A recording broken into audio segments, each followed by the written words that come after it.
Hey everyone, thanks so much for stopping by. If you enjoyed the video, don't forget to give it a like and subscribe to the channel. Now, sit back, relax, and enjoy. The death of Ace breaks more than just the world. It breaks fate itself. Thrown into the One Piece universe 10 years before canon, a grieving outsider meets a young Monkey D. Luffy and makes a single decision. This time, Ace will not die. As Luffy's journey begins far earlier than it should, the future slowly unravels, bringing Sabo back into the picture, exposing hidden truths like the mysterious A-Clan, and forcing the brothers to face a destiny that was never meant to change. With friendship, sacrifice, and defiance against fate at its core, this rewritten timeline becomes a battle not just against enemies, but against the future itself. Disclaimer: this story do not belong to me. The author is The Chronicle by ThiefofStealth. Respect to author. Chapter 45. If you ask me directly, Robin-san is a really mysterious woman. I mean, really. It's not like I was complaining about her on our ship, no seriously, I'm not, but about the fact that she hurt Takao is enough to make me ignore her or mad at her, not because she used to be our enemy. Is something wrong, Shinken-san? The said mysterious woman asked me as I intensely staring at her for a while now as she sat on the lawn chair. Not in particular. I replied shortly before stood up and left the deck into the girls' quarter to write a letter to someone in particular. Not Ace, mind you. It's another person, which is the fleet admiral of the marine right now. Yep, Sengoku. Dear old geezer Sengoku, what's up? I'm sure you're pretty pissed off by the fact I'm a pirate now, lol. Not to mention sending you a letter. How are you, by the way? I'm great here, obviously. How's everyone there? Is Garp Jii still making ruckuses? Kuzan-san still keeps sleeping? Borsalino-san still keeps talking slow? If yes, then they're still in their great condition then, hee. And please don't tell me about that dog's condition. Looking at him in the past for once is more than enough. Well, I think that's all, bye-bye. XD. From Ryu and A. Erica. P.S. Don't reply back. I giggled internally at the letter and folding it before putting it into an envelope. I stood up and walked out from the room to the deck, looking for Takao. I saw him perched on the railings on the top deck. I walked up to him and showed him the letter before grinning. Would you please send this to Sengoku? I want to piss him off. I said happily while Takao looked at me in disbelief. Are you mad? He yelled, unhappy. Nope, I'm lunatic. I replied back happily while he face wing on himself and sighed in frustration. Now, stop complaining and go send this. Here's your bag and the letter is already inside, now go. I shushed him away after I clung on the small waterproof bag around his neck. He just shook his head lightly before flew off. Make sure not to get caught. I shouted and laughed wholeheartedly before walked down to the lower deck, where Usopp was busy interrogating Robin-san while the others were busy with their own problems. I began as an archaeologist at the age of 8. Then I had a bounty put on my head. Robin-san answered. Archaeologist. Usopp echoed back. It's my family's tradition. She replied, so for the next 20 years I was chased by the government. Being just a child I couldn't survive out on the sea alone. That's why I've been with various villains, protecting myself. That's why I'm good at stealthy things. I'm quite good at it. You were pretty confident about it. I joined in as I stood up behind Usopp. What kind of operations? I asked. Assassination, she replied casually as she rested her head on her right palm. Luffy. According to my investigation, I came to the conclusion this woman is too dangerous. Usopp cried out loud as he comical cried, while the said rubber man is just busied himself with Chopper by looking at the hand that sprouted on the deck across the interrogation space by the woman as she just giggled at the scene of Usopp freaking out and yelling at them as they looked so happy and having fun at the hands that sprouted away and started playing with them. Well, that was a great joke. I grinned and laughed heartily. Hey, that looks fun. Can I join in? I asked happily. Really, they are useless. We heard Nami said as she sat down at the top one of the stairs. I still remember you used to the vice president of an evil organization. You were Crocodile's partner. You can fool Luffy, but you won't fool me. If I see anything suspicious, I'll get rid of you. She warned. Hee, okay, I'll remember that. Robin-san replied before remembering something and taking it out, putting it on the table. In that case, I'll just keep these jewels for myself. She said, revealing the thing as a bundle full of jewels. Wah, I really like you, One-sama, Nami cooed as she zoomed down to Robin-san's side with twinkling eyes. Oi, oi, oi, oi. Both Usopp and Zoro made a backhand motion as they sweat dropped at the sight. Nami got bribed by her. Usopp said. So underhanded, Zoro replied. Ah, it's love. We heard a certain cook exclaimed and we turned to look at him, slowly making a weird move toward the mysterious lady, flowing love, I am nothing but a blackened log, drifting on the current of the river. Struck by lightning commanded by you, which sent me into a river, ever flowing down a waterfall. He cooed before putting a plate of food on the table in front of Robin-san. Here is a snack, he said. Oh, thank you, the woman replied. Did he really just do that? Zoro asked, swat dropped. Yeah, but he's that kind of guy, Usopp replied. It seems we are the castle. Zoro pointed out, referring to the four of us, me, Zoro, Usopp, and Flame. Those guys really need someone to take care of them. Usopp replied. Oi Usopp. Luffy called and the long-nosed teen replied with a, huh, as he turned with dark shadows hanging over him. Chopper. He exclaimed with the same exact eyes like Chopper in expression, along with hands that sprouted on his hat as his fingers were divided like exactly Chopper's hooves.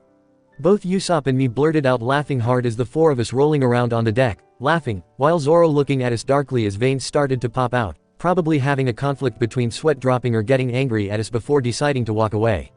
I was busy relaxing on the crow's nest as the commotion was over and the others were talking things down there. I was still closing my eyes until me eventually feeling something huge was right above us and something landed hard on my nose. I winced in pain as I put a hand on my nose until another thing landed on my head, making the other hand landed at the sore spot on my head as I cursed in pain while I heard everyone yelling at something falling right above us. What in the fucks, I cursed softly as I looked up before widening it. Right above the ship and all of us, there was a shipwreck falling right above us, as some of the broken and obsolete parts were raining down toward the ship. Well, isn't that convenient? I asked slowly as the giant shipwreck slowly falling toward us while the others down there sure looked panicked and so shocked that they can't even move.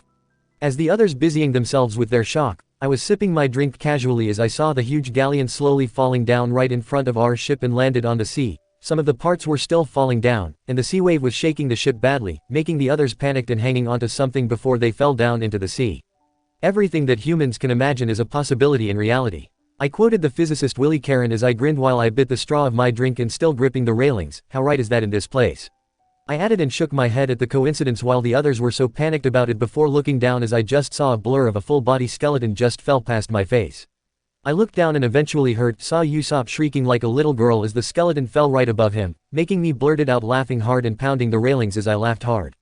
Ryu and Erica, stop laughing and having fun up there and get down here to help. Nami yelled. Matt, Killjoy. I cursed and jumped down, landed on the wooden floor in front of Usopp, who was still shaken up by the fact he just saw a skeleton. The wave was already down so the rocking back and forth is not that bad anymore on the ship, along the fact there's no more things falling down from the sky.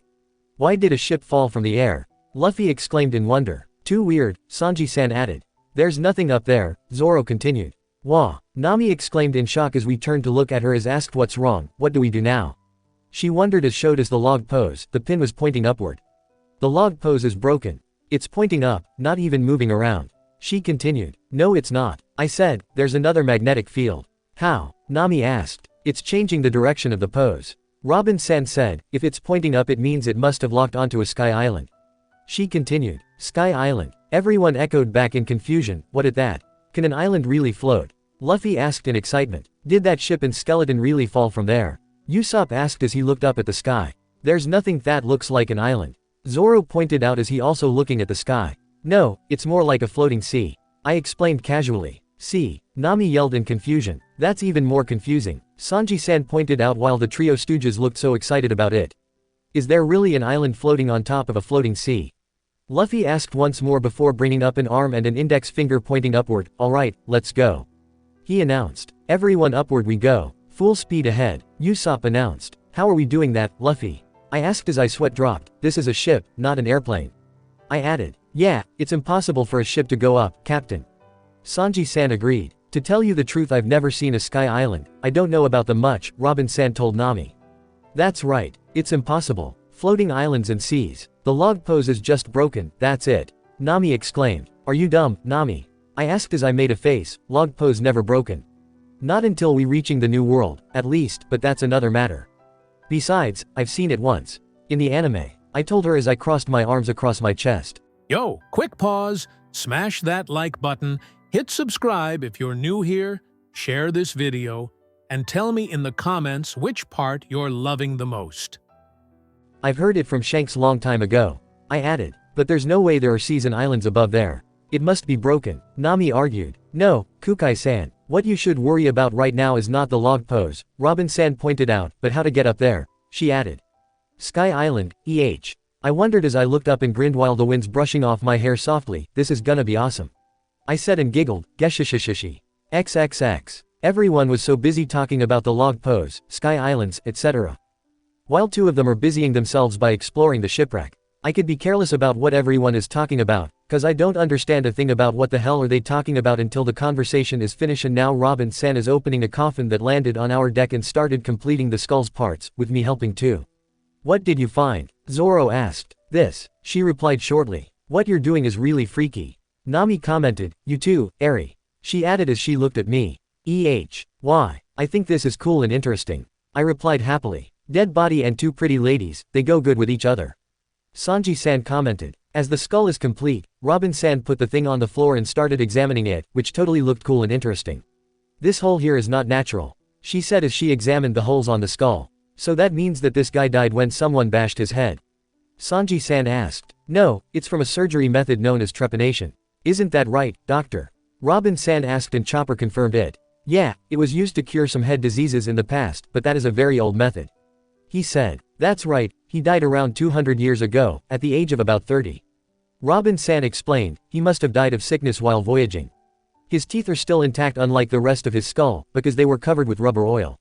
This was a custom of a particular area in South Blue. From that point of history, this ship must have been used for exploring. She continued before taking out a book of history things and flipping away the pages as she searched for a page and found it. Saint Breeze from the Kingdom of Breeze in South Blue, it set sail 208 years ago. She said. If that ship was used for exploring, there must be a router in the ship, she said before turning to the said galleon, but the ship is sinking quickly. She added and we saw the shipwreck is sinking quickly, along with Luffy and Usopp on it. Luffy hang on. Usopp yelled. Yua. Be wep me, help me. The rubber man exclaimed as he also slowly sinking. What are you guys doing? Nami yelled while I sighed before jumping into the sea to grab Luffy before he sunk. We swam to the ship, along with Usopp, and climbed on. I threw Luffy on the deck and I saw he's gripping something in his hand before he quickly stood up, facing everyone as I squeezed away the seawater from my top and hair. Hey everyone, Luffy called, look what I got. I found something really cool. Look at this, he exclaimed before showing the thing, which revealed as a map of Skypia or a sky island before Nami snatched it away. A map of Sky Island. Nami exclaimed, Skypia, she muttered as she reads the island's name. Hey, does this mean there really is an island up there? Luffy wondered with sparkles around his face before the three of them, Luffy, Usopp, and Chopper, started exclaiming in happiness and cheering. Don't get so worked up, it's just a possibility, there are too many fake maps out there. Nami said, making the three stooges stopped and started looking at Nami with expression full of disappointment and shadows hangs over them, which quite hilarious and sad as I took a photo of the sight. Nami, stop being such a killjoy, would you? I asked in pity after I took a shot of the sight, especially to these kids. I added as I pointed my thumb at the sulking three. Ah, sorry. There is. There must be one. Nami trailed off until she fumed at Luffy as she slammed her fist on the mast. All I want to say is I don't know how to get there. She exclaimed with shark teeth, while Usopp told her to go easy on the ship. You're the navigator, right? Think of something. Luffy yelled back, shark teeth. There is something called impossible. Nami yelled back, I don't care. I wanna go up there. Luffy yelled back and I sighed before walking up to them before putting a hand each of their heads. There. Stop arguing now, we'll think of something else. I told them as I patted their heads softly and walked away. At any rate, why don't we salvaging the shipwreck? I think it will be awesome. I suggested, plus, there probably some information we need. I added, salvage it. Almost everyone echoed back before Nami agreed to it. That's right, if it's sunk then we just have to salvage it. Nami exclaimed and the three of us, Luffy, me, and Usopp, cheered on it. Is that even possible? Zoro yelled, shark teeth. What is salvage? Chopper asked. It means to pull up a sunken ship, but that one is too big for us. Robin-san answered. Then we'll try something to do it. I replied and cheered, along with the other two. I told you how that is even possible. Zoro yelled again. XXX. See, I told you we're gonna work this out. I told Zoro as I grinned from beyond the homemade swimsuit, which actually using the barrel with a glass window, 2 sleeves for the arms by vinyl, and long rubber tube that connected to an air pump, along with the other trio monsters. I still don't know how this worked, Zoro muttered as he looked at the suit on his body before looking at the rest of us. Are you sure this is going to work? He asked, slightly worried. Maybe, I replied and shrugged. Nami Swan, I will find the thing that will bring us up to the sky, Sanji-san exclaimed. It's up to you now, Nami said, ignoring the cook. Don't worry, my work is as good as perfection. Usopp said. It must be, I told him, if not, I'll kill you if I'm dead. I added, how is that even possible? Usopp replied. I dunno, probably haunt you until you dead. I shrugged before the salvaging teams walked up to the railings before jumped into the sea. Well, good luck, I heard Usopp said as we're in the sea and slowly going down. This actually pretty cool. I can see the darkness of the deep sea. Yahoo! This is Chopper, please reply. I heard Chopper said. This is Eri. Oi, this is so cool. I can see the darkness of the deep sea. I exclaimed, excited, before I saw a giant sea snake or something down us. Hey. I see a giant sea snake. This is so cool. I exclaimed as we kept going down and focusing at the area around us using my haki.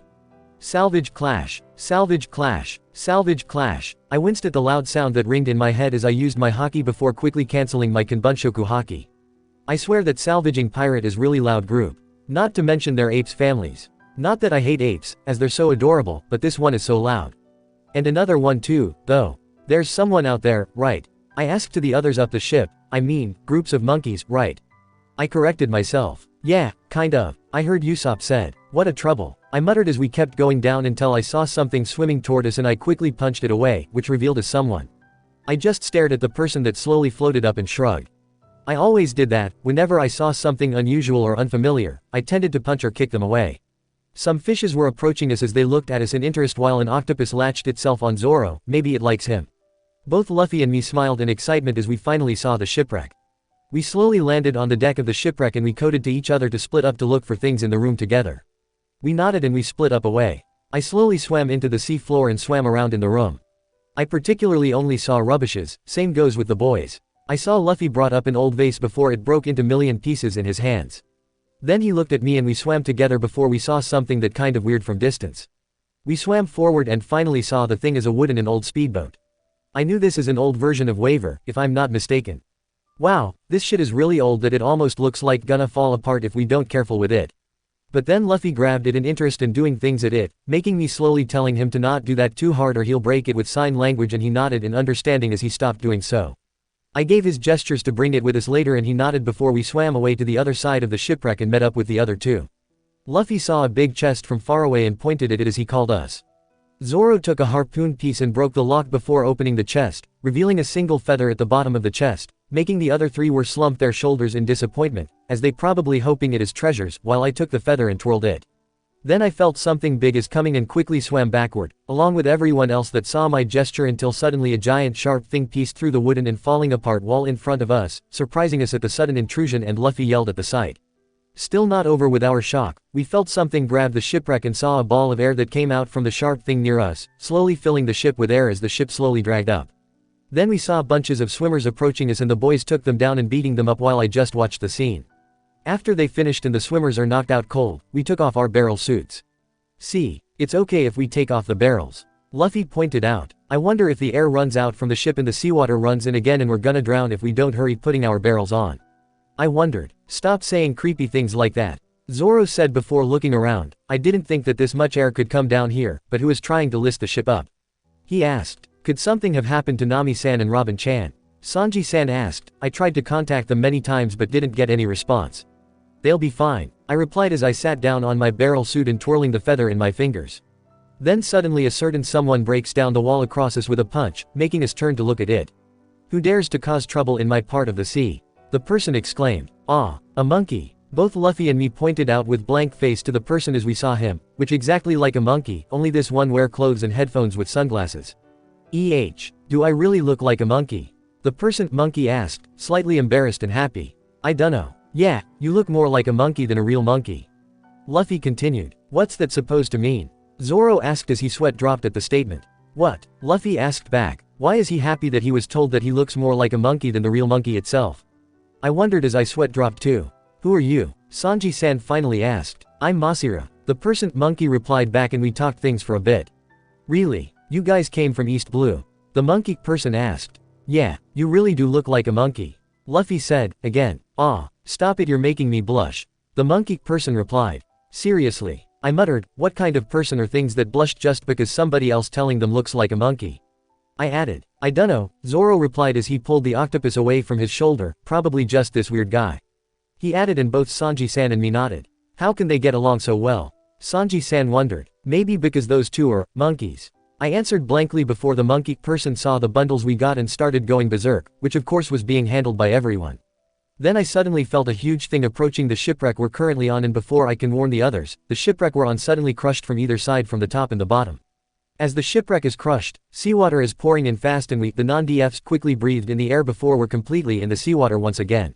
I closed my eyes as I focused the surroundings with hockey. I quickly grabbed Luffy and the bundle full of things we found earlier and gestured the other two, I don't care about the monkey person, to follow me before I swam away as I searched for the way out.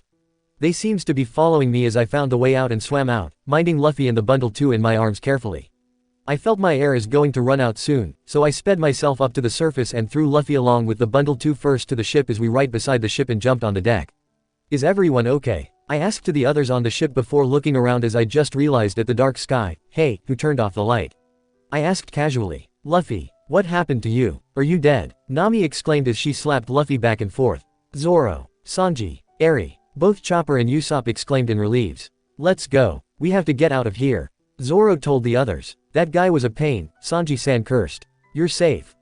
We should run away from that giant sea turtle first. Usopp said. Turtle? No, it was just a monkey. Zoro replied. Must be some kind of sea monster. Sanji-san confirmed. It was very friendly with Luffy at first, Zoro continued. Since they are both monkeys. Sanji-san agreed. But when he saw the sacks full of stuff we found, he started going berserk on us. Zoro exclaimed. He was like a crazy gorilla. Sanji-san exclaimed. Yeah, that's Masira, he's here to recover the sunken ship. Good job escaping from that giant sea turtle's mouth, Usopp told them before turning at the said giant turtle. Turtle? What turtle? Sanji-san asked. That's weird, the turtle has its mouth wide open, no wonder you were able to escape. Usopp confirmed and I turned to look at the said giant turtle. Whoa, I exclaimed and taking out my camera before taking a picture of it, despite with the dark sky, that's a huge sea turtle. I exclaimed in awe. Whoa, what the hell is that? Both Sanji-san and Zoro exclaimed in shock. You just noticed it. That thing swallowed the ship with you guys in it. Usopp yelled the two as Luffy finally woke up. Is it nighttime already? He asked, dumbfounded. Luffy, help move the ship out. Usopp told him before suddenly a certain monkey person jumped out of the sea near the ship. You cannot leave. He yelled and landed on the railing that already falling apart, thanks to that big mouth hippo that ate a chunk of it. You think you can just come into my territory to settle my treasure and just run away from me? Treasure? Nami asked in interest. You found treasure? She asked again. Yup, lots of it, Luffy replied with a grin. But remember Nami, don't get your hopes up. Once you fall, it will be really painful. I warned her as the said treasure is slightly different from both Luffy's point of view with Nami's. This is bad, if he goes berserk on the ship. Zoro grabbed the handle of his katana and probably will pull it out if the monkey person's crew didn't call their captain as the trembled in fear and pointing at something, which taking most of us attentions, and we turned to look at the space that being pointed at before almost of us stared in shock and fear with bloodshot eyes, while I just widened my eyes and gaped a bit. The funny thing is, apparently the sea turtle is also shocked about it, along with the bloodshot eyes. Right on the sky, there are some huge shadows that shaped almost like someone with wings and kind of harpoon-like in their hands as they looked like they were looking down that reaching from the up sky to the bottom of the sea. I took a picture of it by instinct while everyone is still staring at the huge shadows in awe and fear. Then is one of the shadows that on the center bringing up its hand with its weapon, which followed with the other shadows and some scary noise. Monster. Almost all of us exclaimed in fear and shock before the boys quickly rowing the ship away from the shadows while the girls grabbed onto something so we won't fall off. At the amount of speed we're in, slowly we're finally away far from the dark sky and the huge shadows to the sky that shining brightly with fluffy clouds and the bluest sky, along with some seagulls flying right above the sea. Impossible, Nami muttered as the boys finally stopped rowing and we were all circling down on the deck. Ha, Usopp laughed weakly. Yeah, nothing could be that big. He said. Today has been a really weird day, Sanji-san pointed out as he lights up a cigar with pale face. A galleon fell from the sky, Zoro added with some cold sweats trailing down from his forehead. The log pose keeps pointing up, Nami said as she panted, along with cold sweats. The strange monkey appeared to recover sunken ship, Usopp said as he breathes heavily. A giant sea turtle ate the ship, Chopper said. The sky went black, Robin-san sighed. Finally giant monsters 100 times bigger than regular giants showed up. Luffy finished, along with Flame that woofed in agreement. Yup, that really scared me, We're all turned to the source of the voice and we saw a familiar creature that talking and circling along with us. Yup, it's the monkey person guy. The four of us, Luffy, me, Zoro, and Sanji-san, stood up and approaching the guy before kicking him away to the sky. Get out of here, we shouted as we kicked him away into the sky with shark teeth and tick mark appeared on our back head. Stupid monkey/person creature. I huffed before turning back to the others with big smile, but you know. I took a picture of the monsters you guys called earlier, want take a look? I offered as I showed them my camera with some sparkles around my face, still with big smile. We don't want to. Nami yelled with shark teeth. XXX. Hey, did you guys forget what you went underwater for? Nami yelled at the salvaging team. Well, I did warn you about the treasure we found. I told her, which eventually earning a hit in the head. All you brought back was trash and nothing about how we can get to the sky. Nami yelled again as she pointed at the things we brought back, along with Luffy who walking back and forth using a rusted armor. There was nothing else in it. Zoro protested. Yeah, that's true Nami-san. Sanji-san agreed. That ship had obviously been attacked. Either that or there was some sort of disagreement that caused them to turn on each other, he continued. If that's so, then information is even more crucial. Don't you get it? If we went into the sky right now, whatever happened on that sunken ship could happen to us too. Nami exclaimed in bringing up her leg, the info we have can mean life and death. Look at this stuff. Rusted swords. Food ware. Octopus. What I need are things like a diary or sea chapters, not this junk. She stomped on the stuffs, breaking them apart in million pieces while the swordsman and the cook showing their protest slightly as they crouched down and looking in horror as Nami crushed the stuffs before turning to Luffy. And what's that, Luffy? She asked. Armor, to protect me from harm. Luffy replied and a sparkle appeared beside his face. Then Nami punched, kicked, and smashed Luffy along with the armor, which of course smashed to million bits because of age. Ah, the armor is smashed to bits. Zoro exclaimed in desperate. Nami Swan, I brought back a beautiful shell for you. Sanji-san swooned as he showed the navigator the said shell. I don't want it, you baka. Nami yelled with shark teeth. But I got a feather here. I slipped my hand into my shorts pocket and taking out the said feather before twirling it. And it's in a chest box. I bet this must be some kind of clue, right? I asked before turning to the speedboat thing and put a hand on it, and this too. This is probably some kind of transportation from the Sky Island the log post is pointed at. I explained. That doesn't help at all. Nami yelled, all we need is information to go to the sky, not the things from the sky that doesn't really help us to go up. Che, stupid sea witch. I cursed, stupid ungrateful witch. I added before turning to Sanji-san, gimme the shell. I said happily and he gave me happily too. Now, another one of my collections, I muttered and giggled darkly as slowly the aura around me darkens a bit as I giggled creepily, making some of the guys near me back away a bit before I turned and took the octopus that apparently the one with Zoro earlier on the rubbishes. Sanji-san, make me some takoyaki, I exclaimed and Sanji-san obeyed to do so as he took the octopus and go to the kitchen. Not even 5 minutes later, the takoyaki is ready to serve. Itadakimasu. Both Luffy and me exclaimed before putting in the octopus ball into our mouth and ate it happily. As expected from Sanji-san's number one's cooking. We exclaimed and put in another one into our mouth as we chew on the food. As we eat, I only gave Flame one of the takoyakis I have. We heard Nami saying about Jaya, and we climbed on the railings near the girls. Jaya. Both Luffy and me echoed back, are we going to go there? Luffy asked as he chews the takoyaki. Shouldn't that be for you to decide? Nami yelled, shark-teethed, as Luffy put in the rest of the takoyaki into his mouth and gulp it down after he chew on it and jumped down, while I jumped down too and got another plate of takoyaki from Sanji-san. Okay, turn toward Jaya full speed. Luffy commanded, to Jaya full speed turn. He said again, comma, Nami, which direction is that? I asked as I still eating the takoyaki. To the left, she replied shortly. To Jaya, full speed ahead. Luffy commanded again. Ah, hey, wait a second. If we just go directly to Jaya, won't the record be overwritten when we're there? Usopp wondered as he ate the takoyaki. In other words, we won't be able to get to Sky Island. He exclaimed. Stop moving toward Jaya. Luffy exclaimed before facing Nami. Hey Nami, what's going on here? He exclaimed. Going to Jaya was your decision, right? Nami asked casually. Yeah, that's right, but I didn't think that the situation would turn out like this.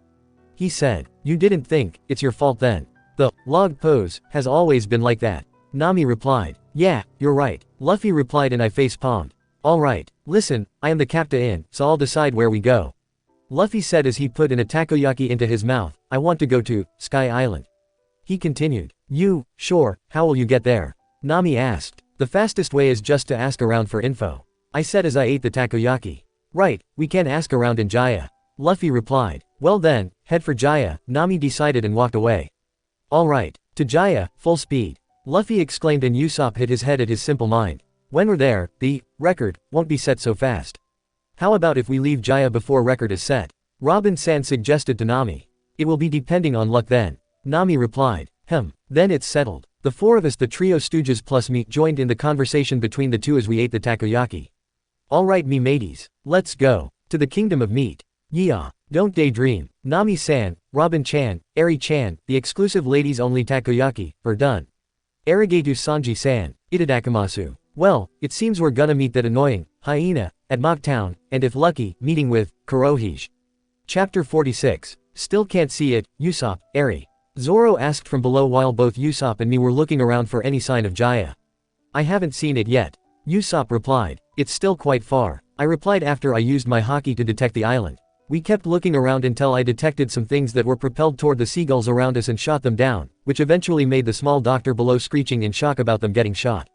What? A shot? I didn't hear any gunshots. Usopp exclaimed before turning to me. Did you hear it? He asked. I didn't hear any, but I felt them propelling from in front of us. I replied, not taking off my eyes from the sea in front of us. So they're there, I thought as a sweat appeared on my forehead. Probably from the island. I added casually before stretching out, ignoring the long-nosed team that's slightly paling. Shooting from an island that we can't even see yet. Chopper, that's impossible. Nami replied. But I was watching them. The doctor protested. Ha ha ha ha, if that is true, with what kind of eyesight, using what kind of gun, and what kind of technique does that shooter have? Usopp asked softly with pale face. They probably got hit before and just happened to fall down right now. He added, trying to calm himself down. Nope, it's from the island all right. I told him, making him turn to me in disbelief, and I believe that person is pitying the one that didn't die immediately right now. I continued before jumping down to the deck below, leaving the pale-face Usopp alone. After a few minutes, the island is finally in sight and the others were cheering on the pleasant-looking city in sight. Those ships at the dock look like pirate ships, am I just worrying too much? Usopp asked as he saw bunches of pirate ship. Usopp, think, how can a pirate ship openly dock in public place? Nami snapped him out cheerfully. Haha. That's right. Usopp agreed until a loud screaming about murderer was heard, making the weakling trio cried at it. Hey, come on, I don't think this one is not that bad. I told them casually, I think Sabayati Archipelago is far worse than this one. I continued with blank face. Sabayati Archipelago. Almost all of them asked me as they turned to look at me. What kind of island is that? Chopper asked me cutely. It's like, I trailed off a bit, thinking about it in the fifth sentence, oh. It's like a nightmare that coated with daydreams. I told him, or like a poisonous fruit that coated with sugar icings, so you didn't know that it was actually poisonous until you almost feel like going to die. I added happily. You mean, it's pretty from outside, but dangerous from the inside. Usopp asked and I nodded, making the teen pale, along with the other two of weakling trio. But enough about that place, we need to search for information in the island. I said as the ship slowly getting closer to the dock, and please keep your guards on. And don't be careless. I told all of them. This place has no law, so there will be bunch of killings, fights, and other things. I added as we finally stopped at the dock and I turned to look at them. Welcome, to the city of Mockery, Mock Town. I introduced them, followed by loud crashes and screeching in pain, making me smirk a bit while the weakling trio were paling at it. XXX. Both Luffy and me jumped down first before Zoro that followed us too. We grinned and said, seems like there's all kinds of people here. Looks like a fun city to me. Zoro agreed with a smirk before we stared to walk away a few steps before I stopped and looked back to the ship. Oi Nami, you don't want to come? I asked. If you want to search for information, then come on. Don't expect us to get some of it. I told her and she immediately jumped off the ship and ran after us. As we walked, Nami ordered us to not cause any ruckus. I promise not to fight with others, in this city. Luffy echoed back. Good. You three meant it right. Nami asked. Yeah, the three of us replied blankly. That doesn't sound like you do. Nami yelled, if you cause any trouble, we won't be able to stay in this city. Which means we can't go to Sky Island. She said. Yeah, we replied again before we stopped as we saw a sickly man on a horse and he fell off from the horse. Look, he fell off his horse. Luffy pointed out blankly. Yeah, he fell off. Zoro agreed blankly. Fell off. I continued blankly. Wah, who's that? Nami asked as the man coughed out blood. Look, he coughed up blood. Luffy pointed again blankly. Yeah, blood. Zoro agreed again blankly. Blood. I continued again blankly. Alright, excuse me, you two, the man called the boys as he saw us, help me up please. He continued. You just don't want to pick yourself up right. Zoro pointed out as he sweat dropped before the boys helped him up onto his horse. I have always been weak physically. The man said as he finally on his horse, Hiya, HYAH, let's go, stronger. He said before the horses also coughed up blood. Even the horse is weak. I pointed out blankly while the boys were making a backhand motion as the man agreed at my statement before offering us a basket full of apples.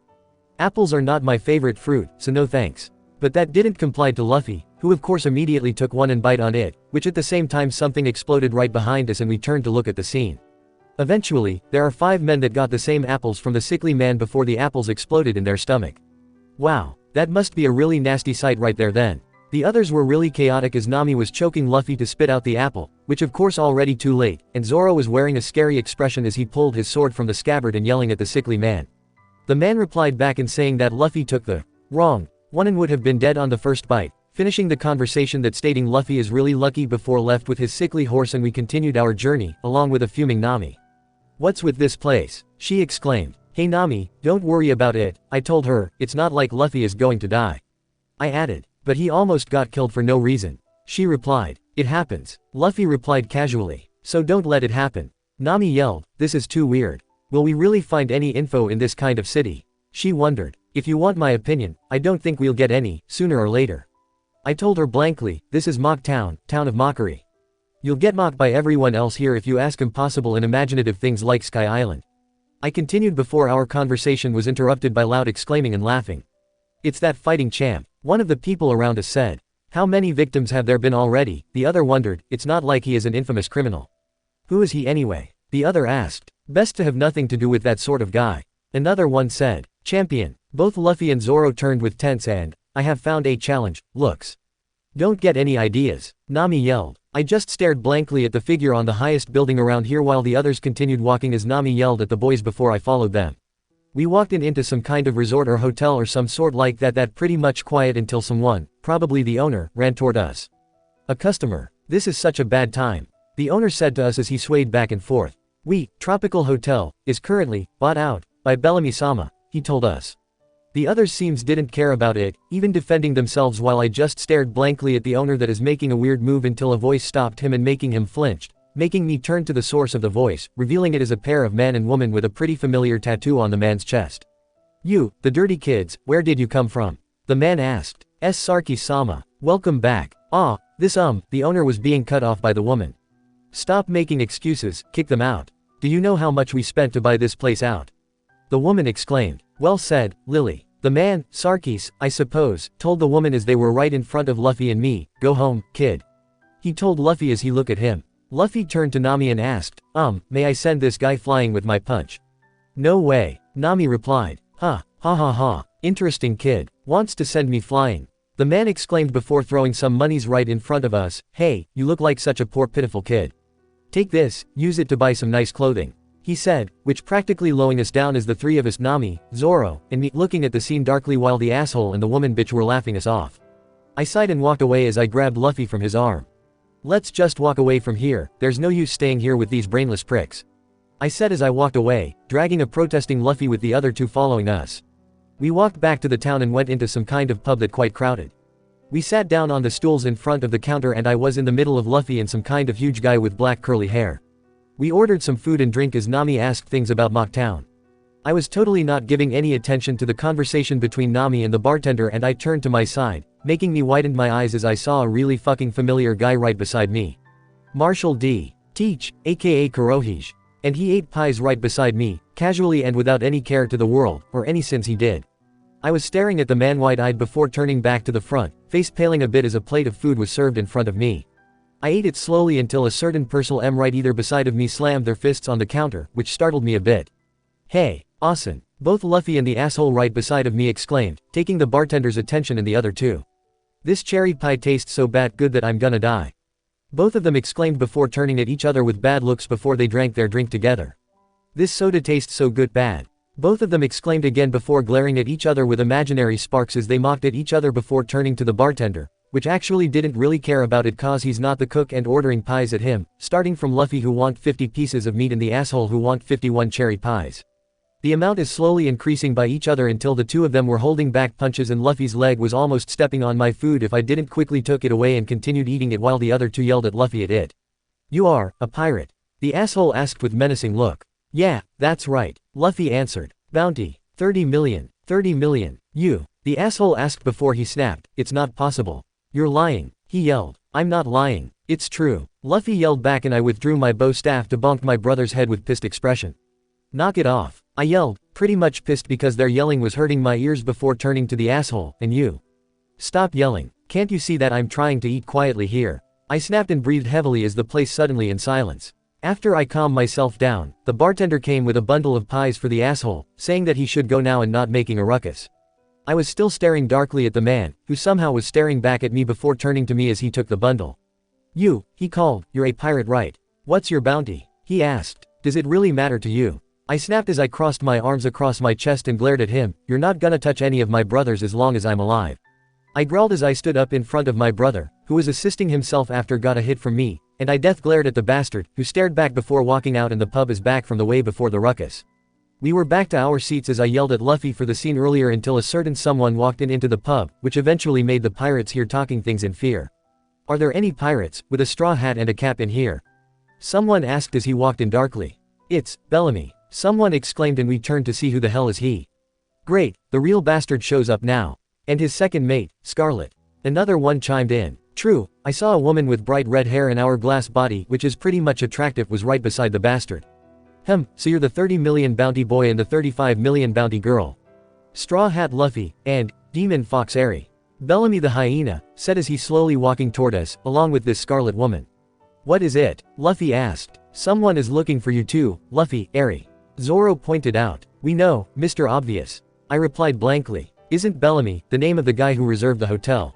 Nami wondered up. "Yes, so," I replied as the pirates in the pub were whispering things to each other and the couple were right beside us. "The people that I've met today are huge." Luffy chimed out. "That's because we're so short, Luffy." I answered him. "Give us a glass of your best wine," the scarlet woman told the bartender with seductive smile and eyes. "And give these kids whatever they want," Bellamy said as he pointed at us. "All right," the bartender replied and walked away before we heard another commotion from behind us, and we turned, only to see the group of assholes from before. I just rolled my eyes and looked sideways as a drink was placed right in front of me, along with Luffy and the uninvited guests beside of us. I took off my cap as I slowly connected the blade pieces to my staff, while Luffy seems didn't realize to the danger he's gonna get as he's going to drink the drink he got from the bastard, and the asshole was attacked my dear brother, and I pointed my bladed bisunto right into the damned hyena's face, stopping him. As I glared at him, suddenly my eyes changed color to blood red with dark slits. "Don't ever try it," I growled as I glared at him before I took out a scalpel from my black jacket sleeves and pointed it at the scarlet woman's neck, which actually about to attack me too, and I looked at her sideways. "You move, you'll be dead meat," I growled at her, which eventually made her pale a bit before smirking evilly. Airy. "Wait," Nami called in panic. "I told you before, didn't I?" she exclaimed. "And letting an asshole to hurt my baby big brother?" I asked her in low tone as I looked at her threateningly. "One is more than enough," I continued before looking back at the damned hyena, who was just smirking in cockiness. "I know that," she replied, "but we haven't found any info yet. Just wait until we get some and then we'll leave," she continued, and Luffy stood up again, brushing off the dust from himself. You can still stand up, haha," the hyena mocked. "All right," Luffy said as he wiped away the blood from his nostrils, "it looks like you're ready for a fight." He continued. "The annoying part is, that the people in the pub seem like considering it as a joke as they laughed out loud, along with the damned people right in front of us."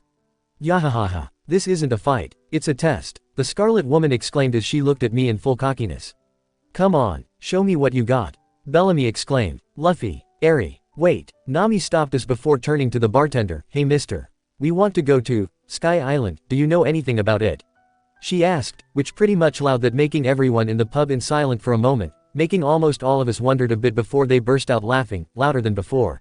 She said, "Sky Island. Ha ha ha ha, you have to be joking. What are you laughing at?" The log pose is pointing to the sky, Nami defended, which silenced them before laughing out loud again and asking her that the log pose really point to the sky and saying that the log poses mess up all the time, making her completely embarrassed. I quickly put my cap on her, hiding her red face a bit as I looked at them darkly before the hyena and the scarlet woman chuckling and giggling at it. "Hee hey, I can't take it anymore," Bellamy said. "I don't know which backwater country you kids are from, but you actually believe the myth of the Sky Island?" he asked. "Hee, what age are you people from? The mysterious currents of Grand Line are now being solved one by one. Knock Upstream is just one of them," the scarlet woman said. "Hee, and let me guess you've never heard of it. The victims of this current are shot off into the sky and then free fall back into the ocean." She continued. "Long time ago when sailors saw the phenomenon of ships falling from the sky, they imagined there was an island in the sky, saying, there must be another world up in the sky. Impossible, all phenomenons have an explanation." Bellamy said. "Haha, all dreams can be explained. I can't believe this, I was gonna test you to see if I'd let you join my crew of the new era," he chuckled, "but you're just a crazy dreamer," he exclaimed. "Listen up. The pirate's dream era is over. The lost city of gold. The Emerald City. The great treasure of One Piece. The fools who go after their dream treasure cannot notice what's to bad right in front of them. In this era of the sea, the ones that do not have real strength are the ones that are killed by their own imaginations. He exclaimed mockingly, in the end, this is how the people will judge the idiots that died. This guy lived his dream, very admirable. He mocked before laughed out loud, yahahaha.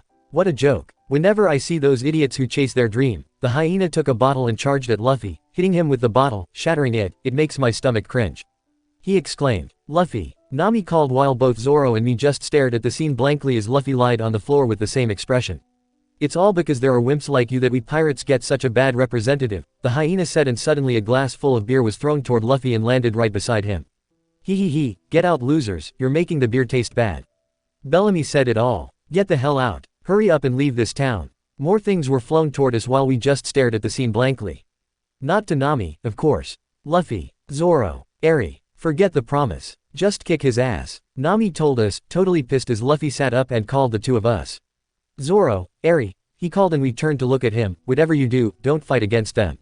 He ordered us with eyes full of determination. We just stared at him and we nodded silently. I withdrawn my weapon and slipped them into their places as I stood up there and a glass full of beer was landed right on my head, which eventually cutting my forehead a bit because of the sharp pieces, and the blood is trailing down to my chin as the liquid is wetting my bangs and face, even my clothes.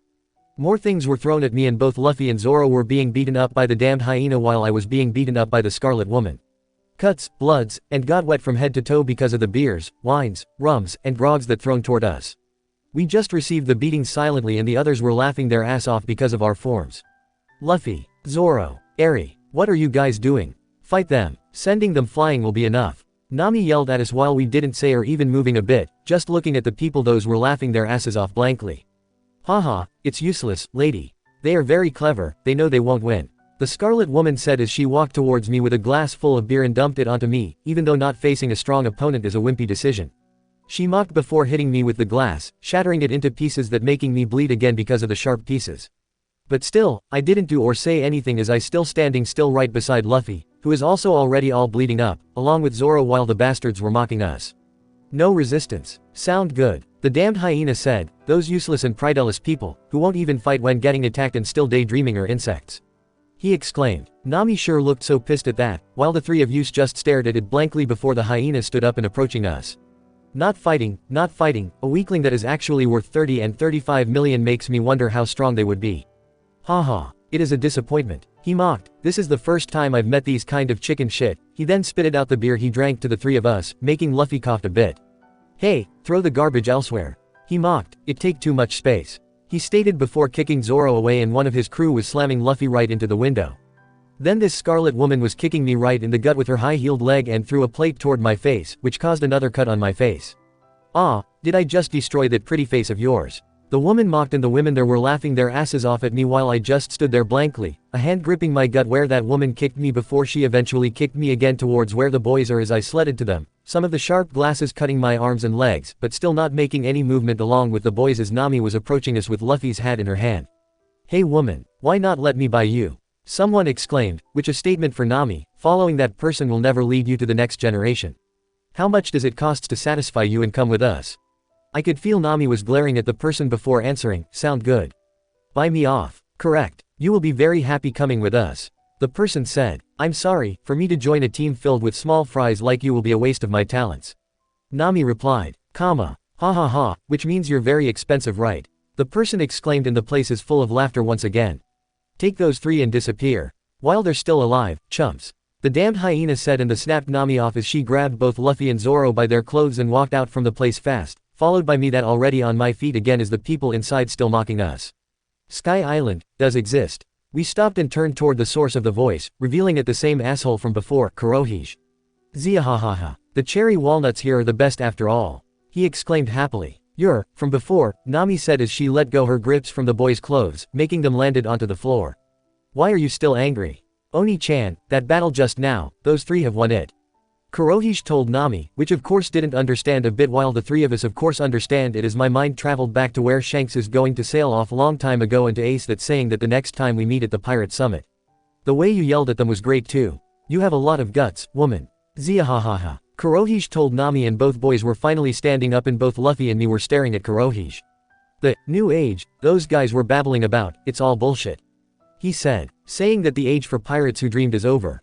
Ha, oi, ziahahaha. He laughed before slamming the wine bottle loudly. A man's dream will never die, he exclaimed while both of us just stared at him. Am I right? He repeated. Then some people that were around us were laughing at him while he laughed along with it. To be patient is not very enjoyable, he exclaimed. Let them laugh. Anyone who wants to be the first-rate man will encounter a time when there is no reason to fight back. He continued and laughed. Let's go, Zoro said as he walked away. Okay, Nami replied before turning to us. Luffy. Eri, she called softly, but we were still staring at Kurohige until Nami called our name again, this time louder. Oh, looks like I'm in your way, Kurohige said. Are you in a hurry? He asked as he stood up and turning around, looking at us sideways. It would be great if you can get there, to Sky Island. He finished and laughed as he walked away, and the two of us turned and walked away. Hey, he probably knows something about Sky Island, Nami pointed out. Who is he? She asked. Dunno, but it's not he, Luffy and me replied in sync. Not he, Nami wondered. Then, what? It's they, Zoro answered. Probably. He added. What's going on? Nami wondered as she caught up on us. That guy earlier has companions. Where? She wondered while we were kept walking toward the ship, ignoring her, until we finally arrived at the dock where Mary is.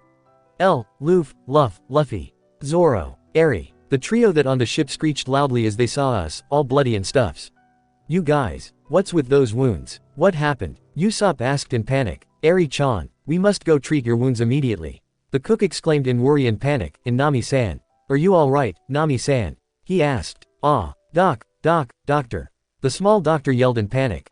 But you're the doctor, Chopper. I told him quickly as we climbed on the ship, snapping him out, and finally realized that he's the doctor. He was telling us to stand still as he's going to treat our wounds, but I told him that we should take a bath first cause we smelled like shits. After we finished, Chopper was treating our wounds slowly while Usopp wondered about we were fighting with that monkey. It was just pirates. Don't worry about it, it's all over. Both Luffy and me replied in cheerfully sync with a big grin. That's right, Zoro agreed. Even if all of you want to let go of the past, I am still angry. Nami exclaimed with pissed off expression and full of frustration. What kind of response was that? A real man would pulverize any challenger to dust. Nami yelled. Arg, this city is pissing me off. Why don't you guys bash it into bits? Nami yelled. Nah, it's not worth it, Nami. I told her as I lay myself on Luffy's stomach as he lay on the deck after our wounds were treated, which only cuts. Why beat them to the punch if it's not even worth it? They were all just jealous at us that got dreams while they're not. I continued and stretched out. We can beat them up later if we meet up with them again in the vast sea. I finished. Besides, you told us not to. Zoro added. That was the past. Don't bring it up. Nami yelled, shark-teethed at him. If you do, I will beat you to death. She continued, making Zoro back up a bit. Oi, why is the only one who didn't get hurt being so emotional? Usopp asked. Sweat dropped. Dunno why, both Luffy and me replied in sync. Oh, did you guys discover any clues about the Sky Island? Chopper asked innocently with sparkles around his face. Skyisland. Nami growled as she slowly turned to Chopper with scary face, making him cowering in fear. Nami used scary face, it's super effective. I commented and laughed. I don't care anymore. Geez, Sky Island. When I mentioned it, everyone in the pub just laughed. She said before releasing some dark aura with that scary face of her. Is everything that I say always so funny? Is it because I said it? Why did I do that was so funny? She yelled in anger and frustration, which of course is super effective toward the other members of the weakling trio. Hisatsu ketchup boshi, Usopp exclaimed as he played dead using some ketchup. Guard point, Chopper cried in fear as he turned himself in his guard point. Sounds like a big fight started. Did something happen? A certain woman asked casually as she climbed up to the ship. You're back, Robin-chan. Would you like to eat first or take a bath first? Sanji-san asked as he swooned. Where did you go, Robin-san? Both Luffy and me asked in sync. I went to buy some clothes. She replied, bringing up the bags in her hands as proofs. I also tried to find clues about Sky Island along the way. She continued. Oh yeah, it was all because of you, Robin. You and your Sky Island talk. Nami yelled as she pointed at the mature woman. If it doesn't exist, I'll feed you to the sharks. She continued while Chopper changed into his jump point and jumping out from the ship right into the sea, making Zoro quickly jumped into the sea too to get him. You shouldn't anger her right now, Usopp told Robin-san, which clearly confused. Better yet, just stay away from her. He added. Robin-san just smiled and walked past us as she gave us a map. Ooh, it's a treasure map, Luffy exclaimed in excitement as he saw the treasure map in my hands. It's just an ordinary map. Where is this place? Usopp asked as he peeked to see the map too.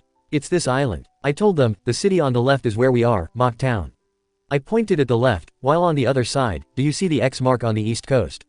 I pointed out and the boys nodded. I heard that a very special person from Jaya lives there. I told them. A very special person. The boys echoed back. His name is Mont Blanc Cricket. Robin Sand answered them as we turned to look at her. He was exiled because he kept talking about his dreams. We should be able to talk about similar interests. She explained with a smile. Yeah, guess so. I agreed before looking back at the map, staring at it intently. I'm starving, by the way. Chapter 47. As we set sail towards where the X in the map is, we already encountered something that is very unusual, which is a giant ship with an orangutan figurehead, and somehow there are trees there. We just set sail and were already encountering something strange, Luffy said, unconsciously agreeing with me, and I nodded. But it doesn't look like that stupid monkey, Usopp. I told the long-nosed teen, who was hiding behind me along with Chopper. Yeah, but we still can't tell if there will be trouble. Usopp replied, but we saw him before, right? He asked, in panic as sweats were trailing down from him. Yeah, that salvage guy. So he's from this island after all. We saw him come back here. Chopper said, in panic too. Even if we meet him again, it doesn't really matter. Both Luffy and I said in sync. Hey you, yeah you, stop chatting over there. Someone yelled as many people with black swimsuits followed along with the giant figure by cheering on it. The giant figure was revealed as an orangutan with captain coat and clothes, along with the captain hat. Tisk, geez, and I thought it was somebody dangerous. The orangutan said as he saw us and sat down. It was making me a little bit edgy. He continued. You have a very strange face. Luffy commented bluntly, what species are you? He asked. I'm a human, you punk. The orangutan replied, which eventually made the swimsuits men, that revealed as the orangutan's crew, got mad. Who are you anyway? I asked blankly, why do you look like an orangutan? I'm Shuju. I'm the captain of Shuju Pirates. He replied before turning to his men, forget it, forget it. It seems like you guys are pirates. Did you know that Crocodile's seat in Shichibukai is empty now? If they judge by real strength, that seat should be mine. I am so edgy just waiting. He said. If I'm not mistaken, Shuju means orangutan in Japanese. I thought as the orangutan was talking things with the others and I sighed in frustration.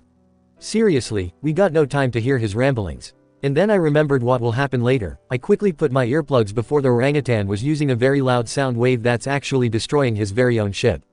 But then again, the sound wave is actually reaching our ship that is slowly destroying it. I just hope the ship won't be destroyed and we sunk into the deep sea before we saves ourselves. I commented blankly while Usopp was yelling something at me from behind, which unfortunately went unheard to me, and everyone is in chaos as they tried their best to sail away from the sound wave ranges as quickly as they can, while I just watched them from the top deck blankly. As we finally got away, I plugged off my earplugs and put them into my pockets as I looked down at the others that were lying down on the lower deck because of fatigue, blankly.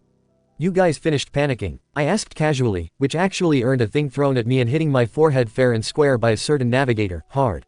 Can you please stop watching US and start helping US when we're in need? She yelled with shark teeth, completely fuming about it.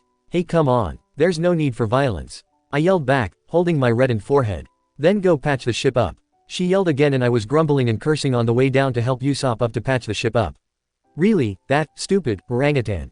Usopp exclaimed in frustration as he hammered down the nails on the wooden patches on the railings. The boat is in even worse shape now. He grumbled. This boat turned to crap in one day. Zoro commented as he hammered down the iron board onto the mast. Do we need a new one? He asked. Would you just shut up?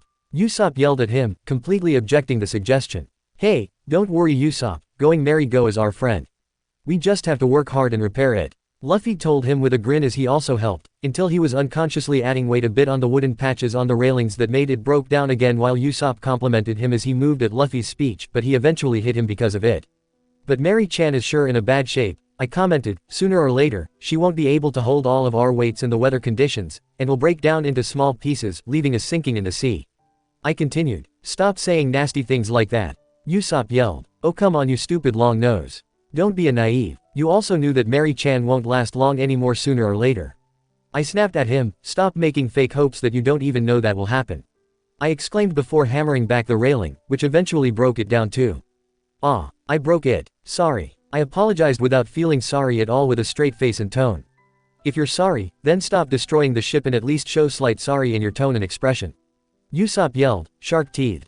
XXX. This is the place on the map. Nami said, what's his name again? She asked. Mont Blanc Cricket, Robin-san answered. The man who talks of dreams, I continued as I looked straight. Gah, that's so cool. There lies a huge, magnificent house with colorful paints all over it. If you ask me, it almost looks like Kremlin in Russia. Almost. Is that his house? Luffy exclaimed. He's filthy rich, isn't he? Usopp exclaimed. Baka, look clearly. Zoro told them. A man who dreams, more likes a man who wants attention.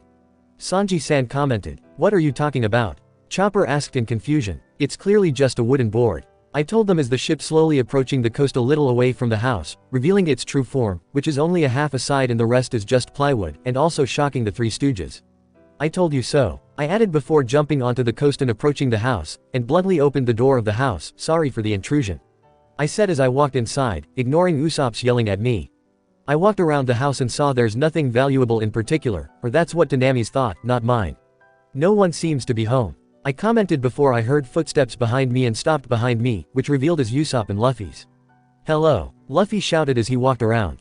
Luffy, Eri, stop that, what if he's a bad guy? Usopp exclaimed in panic as he clings on Luffy's arm. Then we'll beat him up. I replied as I walked out the house with a grin. You can't just do that. He yelled while I ignored him as I walked near a table made by a whole tree trunk with small tree trunks around it, portraying as chairs. There, I saw an old storybook that looked very old. Ah, a picture book, it's a really old one too. Nami said as she saw the book and picked it up, Noland the Liar. She read the title. Noland the Liar, Sanji-san trailed off as he heard it. That brings back old memories, I used to read it a lot. He said, you know about this book, Sanji-kun. But it says it's published in North Blue. Nami said, yeah, I was born in North Blue. Didn't I tell you? He asked. First time you said anything about it. I thought you were from East Blue. Usopp replied, I grew up in East Blue. But this story is pretty popular in North Blue. People say it's just kid's story, but I've heard that this Noland guy really did exist. He said as she pointed at the book in Nami's hand. Noland the Liar, I started as I sat down on one of the tree trunks and crossed my legs as I rested my chin on my right palm. A story that happened over 400 years ago, in a country somewhere in the North Sea, there was a man named Mont Blanc Noland. I continued while everyone turned to look at me. He was an explorer who always spoke of past adventures. But the people of the village didn't know if these tales were true or not. I continued with a tone of reading a storybook to my brothers a long time ago. One day, Noland came back from one expedition, and went to report to the king. I discovered an island across the mighty seas that has a mountain of gold, said Noland. The king, wanting to see this himself, commanded 2,000 soldiers to come with him. The king and the soldiers then set sail to cross the mighty seas. They braved huge waves and many giant sea monsters. After going through many hardships, the king, Noland, and 100 soldiers arrived on the island. But the only thing they saw on the island was an ordinary jungle. Noland was blamed for this and sentenced to death for all his lies. Noland's last words were, I know, the mountain of gold sunk into the sea, he said. But the king and villagers didn't believe it. No one believed Noland anymore, but he continued to lie till his death. I smiled a bit, North Blue fairy tale, Noland the Liar. I finished and opened my eyes to look at the others, who were looking at me with wide eyes as the storybook which was still in Nami's hand and no pages was opened, even the cover. Well, isn't that story pretty much weird? I asked them, shattering the silence as I grinned sheepishly. So, Nami started, the pathetic liar, died, without becoming, a true warrior, of the seas, she said as she turned to look at Usopp with pitied expression. Don't look at me, and stop making up all that stuff. He yelled. Wah, splash, Luffy, I exclaimed and stood up as I saw my dear brother fell into the sea. No, not fell, but he's being pulled by someone into the sea. I quickly threw away my cap and quickly ran toward the sea and jumped in, not caring about the suspect that jumped out the sea to the coast. I swam quickly as I closed my eyes, focusing my haki to detect Luffy and grabbed him before swam up to the surface. I quickly took a breath as we finally at the surface and Luffy regained his conscious as he began coughing out loud. You okay, Luffy Ani-san? I asked slowly. Yeah, he replied as he coughed and breathed heavily, maybe because of the sea water that made him weak. There are bubbles coming up from the water. Cough when I looked in the water there was some kind of chestnut, cough but there was a really old guy and he pulled me in. He said as I looked toward the coast and saw the suspect was falling to the ground, pain written all over his face. Crap, he got decompression sickness, XXX. Bring some more cold towels. Chopper said as he treated the old man, open all the windows too. He added as we did what he said. He got dysbarism. Chopper said. Dysbarism. Luffy echoed, ah, you mean he's sick? He asked. Yes, it's various symptoms divers experience sometimes. Chopper answered, but it's not a long-term illness and should pass. He continued and started explaining about it to the others, while both Luffy and me just felt the winds from the windows as we don't understand a bit to what he said. Yeah, weird sick stuff. Both Luffy and me commented. He must have been diving every day, not letting the bubbles to dissolve properly. Chopper finished. Why would he? Nami asked, completely confused by the old man's action. I don't know why, but it is very dangerous. Chopper replied, in some cases it can be lethal. He continued. I was completely quiet and turned to look at the ocean, the breeze was whipping my hair away a bit. If I'm completely honest, this Asen is pretty cool. I mean, he was diving every day for who knows how long and who knows how deep. But then again, he's pretty idiot too. 'Cause why would you dive every day? At least a few days a week will be enough. It's not like the treasure he searches is going anywhere. Even if the treasure is actually above us, but he didn't know that yet. I was leaning on the windowsill as everyone was treating the Asen, and I felt two familiar presences from outside who was approaching the house, which was confirmed by the conversation of the two. Masira, you're alive, the first primate asked. What do you mean by that? The second primate asked back, totally offended. Forget it, forget it. Was that a gunshot? The first primate pointed out. Yes, could something have happened to the boss? The second primate asked in worry. Let's go check. I'm so edgy. The first exclaimed, and at the same time, the primates were at the doorsill, with worry on their faces. Boss, are you alright? They exclaimed in sync, and the rest of us turned to look at them, with Chopper and Usopp looked pretty shocked about it and started running back and forth as they were yelling in panic, with Nami joining them, while the primates were looked puzzled by the sight as the five of us, Luffy, Sanji-san, Zoro, Flame, and me, were staring back at the primates.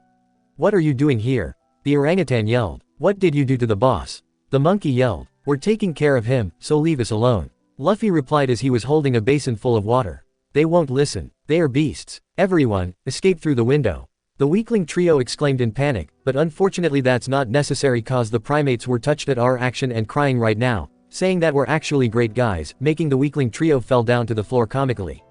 After the situation has finally settled down, some of us were kicked out to guard the door from outside while Luffy was talking things to the primates.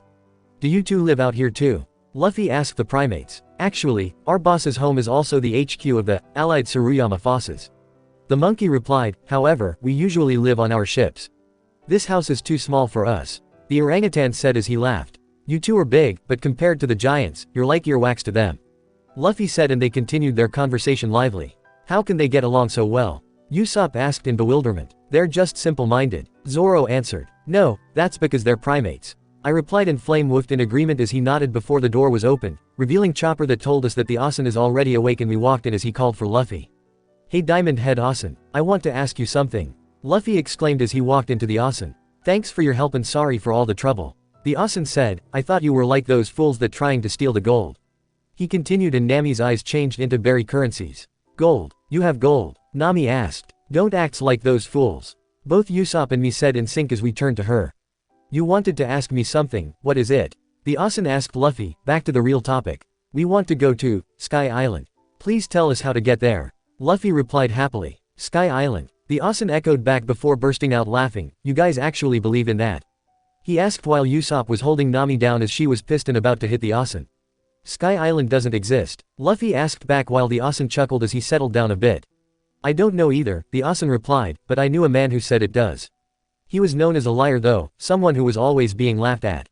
He continued, and both Luffy and me turned to look at Usopp with disbelief on Luffy's face. It's not me. The long-nosed teen protested. Nolan the liar, it's an old story though, the Asen continued, and once again, both of us turned to look at Usopp. It's not me. The name is different. He protested once again, and after we settled down, the Asen told us that he's a descendant of Nolan. Descendant? That story took place here on Jaya. Nami exclaimed in surprise. He was my great-great-great-grandfather, the Asen said. It's an annoying legacy that goes so far back. But there isn't a trace of his lineage in me, he continued. Yeah, considering you have blonde hair and pointy nose, you totally look different from that great-great-great-grandfather of yours. I pointed out bluntly. Exactly, little girl, he agreed. The whole Mont Blanc family was exiled to a life of shame. Even now, we are still badmouthed. However, nobody hates him for it, he pointed out. Why not? Luffy asked. Because Nolan, out of all things, was a very honest man. He said, and almost all of us was confused by that. When Nolan was defending his claims, he said, I know. The mountain of gold sunk into the sea. The storybooks showed him with a grinning face, but he was actually shedding tears of hate and injustice when he died. The Asen explained. The island that people went to was really the place where Nolan himself found the Golden City. It was definitely not just his imagination. Nolan claimed that the Golden City had fallen undersea because of shifting of landscape from earthquakes. However, everyone thought he was just making false claims, and nobody believed his Gold City story. He continued, his death penalty was carried out surrounded by witnesses, sarcastic laughter. Then you're attempting to prove Nolan is innocent, by trying to find the Golden City. Usopp asked. Quit talking shit. The Asen exclaimed and shot his flintlock pistol at Usopp, which fortunately missed, making the teen quivered in fear. Usopp. Chopper called as Nami turned to look at the teen while Luffy was pissed at that, but I quickly brought up my arm to stop him and gave him a look to listen to the Asen as he turned at me in confusion and he nodded in understatement. Whether or not my ancestor was an honest person, or a great adventurer, has nothing to do with me. The Asen yelled. Just for being his descendant, one gets teased by strangers. Could you understand how a kid in that situation feels? My entire childhood was like that, he exclaimed before calming himself down. You're right, during the past 400 years, countless members of the family came here, trying to correct the family name, but none of them returned. He explained, I felt ashamed being in a family like that, so I ran away from home, and become a pirate. Yep, it's Ace all over again, I thought quietly. Asen, you're a pirate too? Luffy asked in surprise. I didn't really want to be one. The Asen replied, I just wanted to escape Noland's curse. But 10 years ago, after a series of events, my ship reached this island accidentally. It's ironic that I, the one who hated Noland the most, was the only one to reach this place. He chuckled. When I was standing in front of the cliff where the gold was supposed to be in the story, I thought this was my fate, there is no escape. He continued and told us that his crew left him while he stays here to find the gold. I didn't care if it was true or false. I didn't really want to find the gold to prove his innocence. He said, this is between me and the man who ruined my life. This is a duel. He finished. Before I die, I will settle this and tell the truth to everyone. Everyone was in silence as we heard his story while Usopp was touched by the story and crying because of it. What about those two? Luffy asked. Why are those primates here? I continued. That's another emotional story told with fists, right? Both of us asked in sync. No, they're just fans of the story. The Asen replied casually. Just fans. Usopp yelled in shock and disbelief. That is a rather simple relationship. Nami commented. It was roughly 4 to 5 years after I started searching. They came here after hearing about me and said, Noland's gold exists for sure. He said, the sea goes very deep here. I felt especially lonely being under the dark, cold sea. But I had lived a lifestyle of day after day non-stop underwater search. Then they just suddenly entered my life, insisting on being my followers and fought every day. To get to the point, those stubborn, dumbasses, saved my life, understand? He pointed out and I smiled at that, as it somehow made me remember about my brothers and myself. Yes, true comrades always stick together like that. Usopp cried as he brushed away the tears. Yeah, enough about the monkeys. Luffy said bluntly, making the long-nosed teen hit him and Luffy pushed him away as he talked to the Asen. As I was saying, I want to go to Sky Island, Asen. He exclaimed, making the Asen smile. He, you're so impatient, he chuckled as he reached for a book on the bookshelf near the bed, I'll tell you now. The one who claimed that Sky Island existed was Noland the liar. If you have anything to do with him, you will end up like Ma and be nothing more than a joke. He continued. He went to Sky Island before. Luffy asked in interest. Unfortunately, the book didn't say that, the Asen replied as he was searching through the pages for a page. Hey, it's a captain's log book. I pointed out as I peeked a bit in interest, is it Noland's? I asked before the Asen threw the book at me. Yeah, he answered, read that line aloud. He said pointing at the page I should read. I replied shortly and looked at the book's condition, which looked pretty old, cause it's probably already 400 years old. Yo, quick pause, smash that like button, hit subscribe if you're new here, share this video, and tell me in the comments which part you're loving the most. Let's see, Year of the Sea 1120, June 21st, clear weather, I set sail from the lively city of Villa. Following the direction from the log pose, we went northeast-east, straight out of the dock.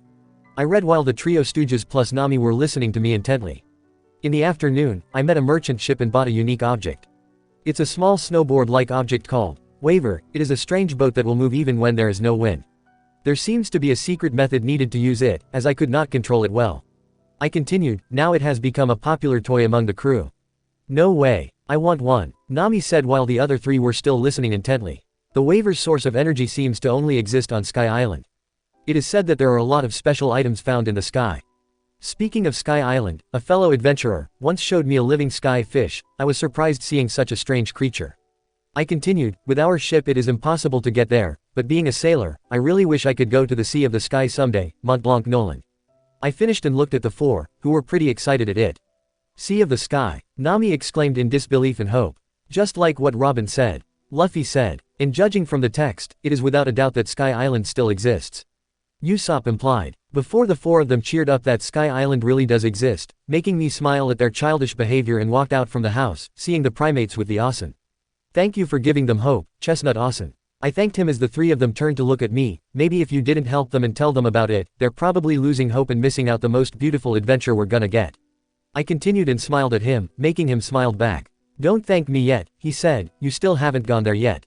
Thank me later after you get there safely. I grinned and giggled, yeah, I know. But thanks anyway, I said and walked back into the house where everyone else is, who were still cheering in happiness. Well, Roman will always be touching anyway. XXX. If you don't like it here, then get out from this house.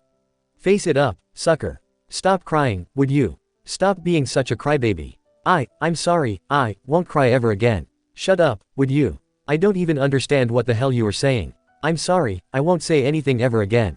SNRRKK. Look, she's wearing a skirt. She's a complete girl now. Ha ha ha ha. No, it's just, kind of weird, you know. Seeing you in a skirt besides the school uniforms. I'm sorry, I won't wear skirts ever again. I told you, she's a complete weirdo. Why did you kick the ball that way? We lost in soccer because of you. I thought, I was passing the ball. I saw it on TV. Look out, it's the monster. Ha ha ha ha. Why did you call me that? I just got anger issues. Stop excusing yourself. But you said I should. Stop being such a rebel. I gasped out as I woke up at the nightmare, putting a hand on my sweating forehead as I was panted out heavily and my heart was beating fast at the adrenaline. A dream. I wondered as I looked around, seeing Nami, Usopp, Chopper, and Luffy were listening to the Asan about Sky Island or some shit like that, while both Zoro and Flame were sleeping near them. I was quite far from them, which was a really good thing so that no one would notice my face because of that nightmare. Damn it, I cursed lightly as I put both of my palms on my face and whipping off the sweats. Those damned memories again, when will they stop appearing in my dreams? I pulled my knees up to my chest and wrapped them with my arms as I whispered at myself softly, I'll be fine, yeah, I'll be fine, I'm strong now, no one can hurt me, I can't practically kick them all in the shins. Yeah, I'm fine, I'm calm, I breathed in the salty air and breathed them out slowly, trying calming myself up even though it's not that effective cause I was still trembling heavily like earthquakes. Maybe swimming at the sea will calm me up, I thought in taking off my jacket, belt, cap, and my boots before running toward the coast and jumped into the sea. I swam up and breathed in the air before diving in, eyes kept shut while using my hockey at my surroundings. Slowly, the seawater was trying to wash away all the tenses and fatigues at my body as I swam slowly and resurfacing again slowly, face up. I opened my eyes and stared to the blue sky as I swam slowly back to the coast. Well, I have calmed myself, thanks to the seawater, so I think it's time to dry myself up.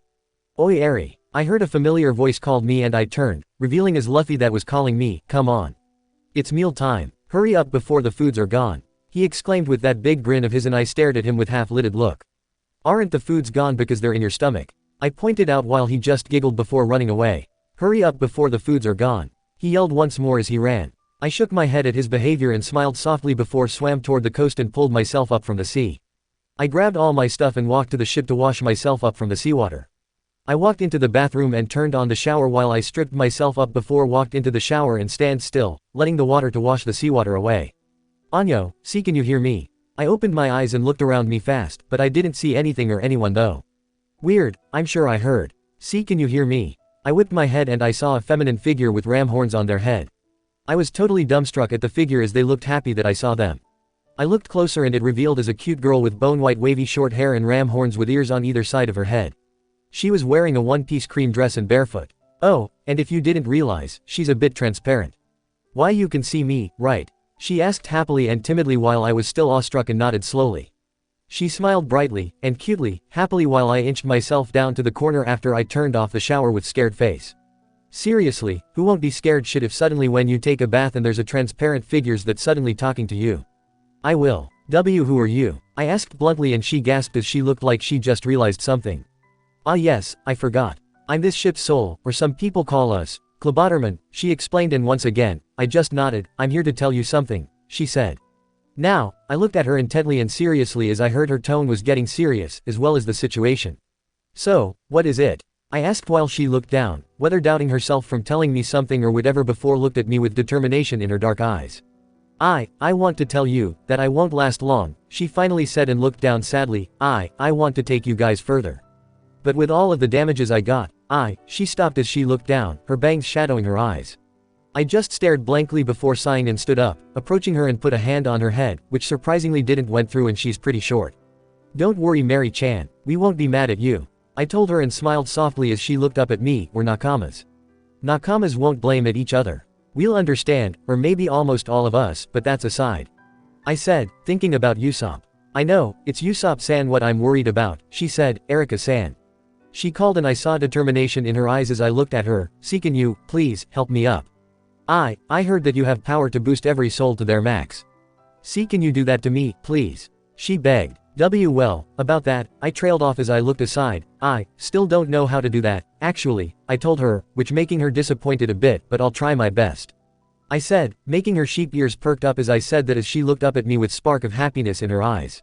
"Why you will," she exclaimed before hugging my stark naked body tightly. "Thank you, thank you, thank you, thank you," she exclaimed happily and fast as she hugged me tight, which kind of weird as she's just a soul, but her hug is almost crushing my lungs and ribs. Yes, see, can you please let go of me now?"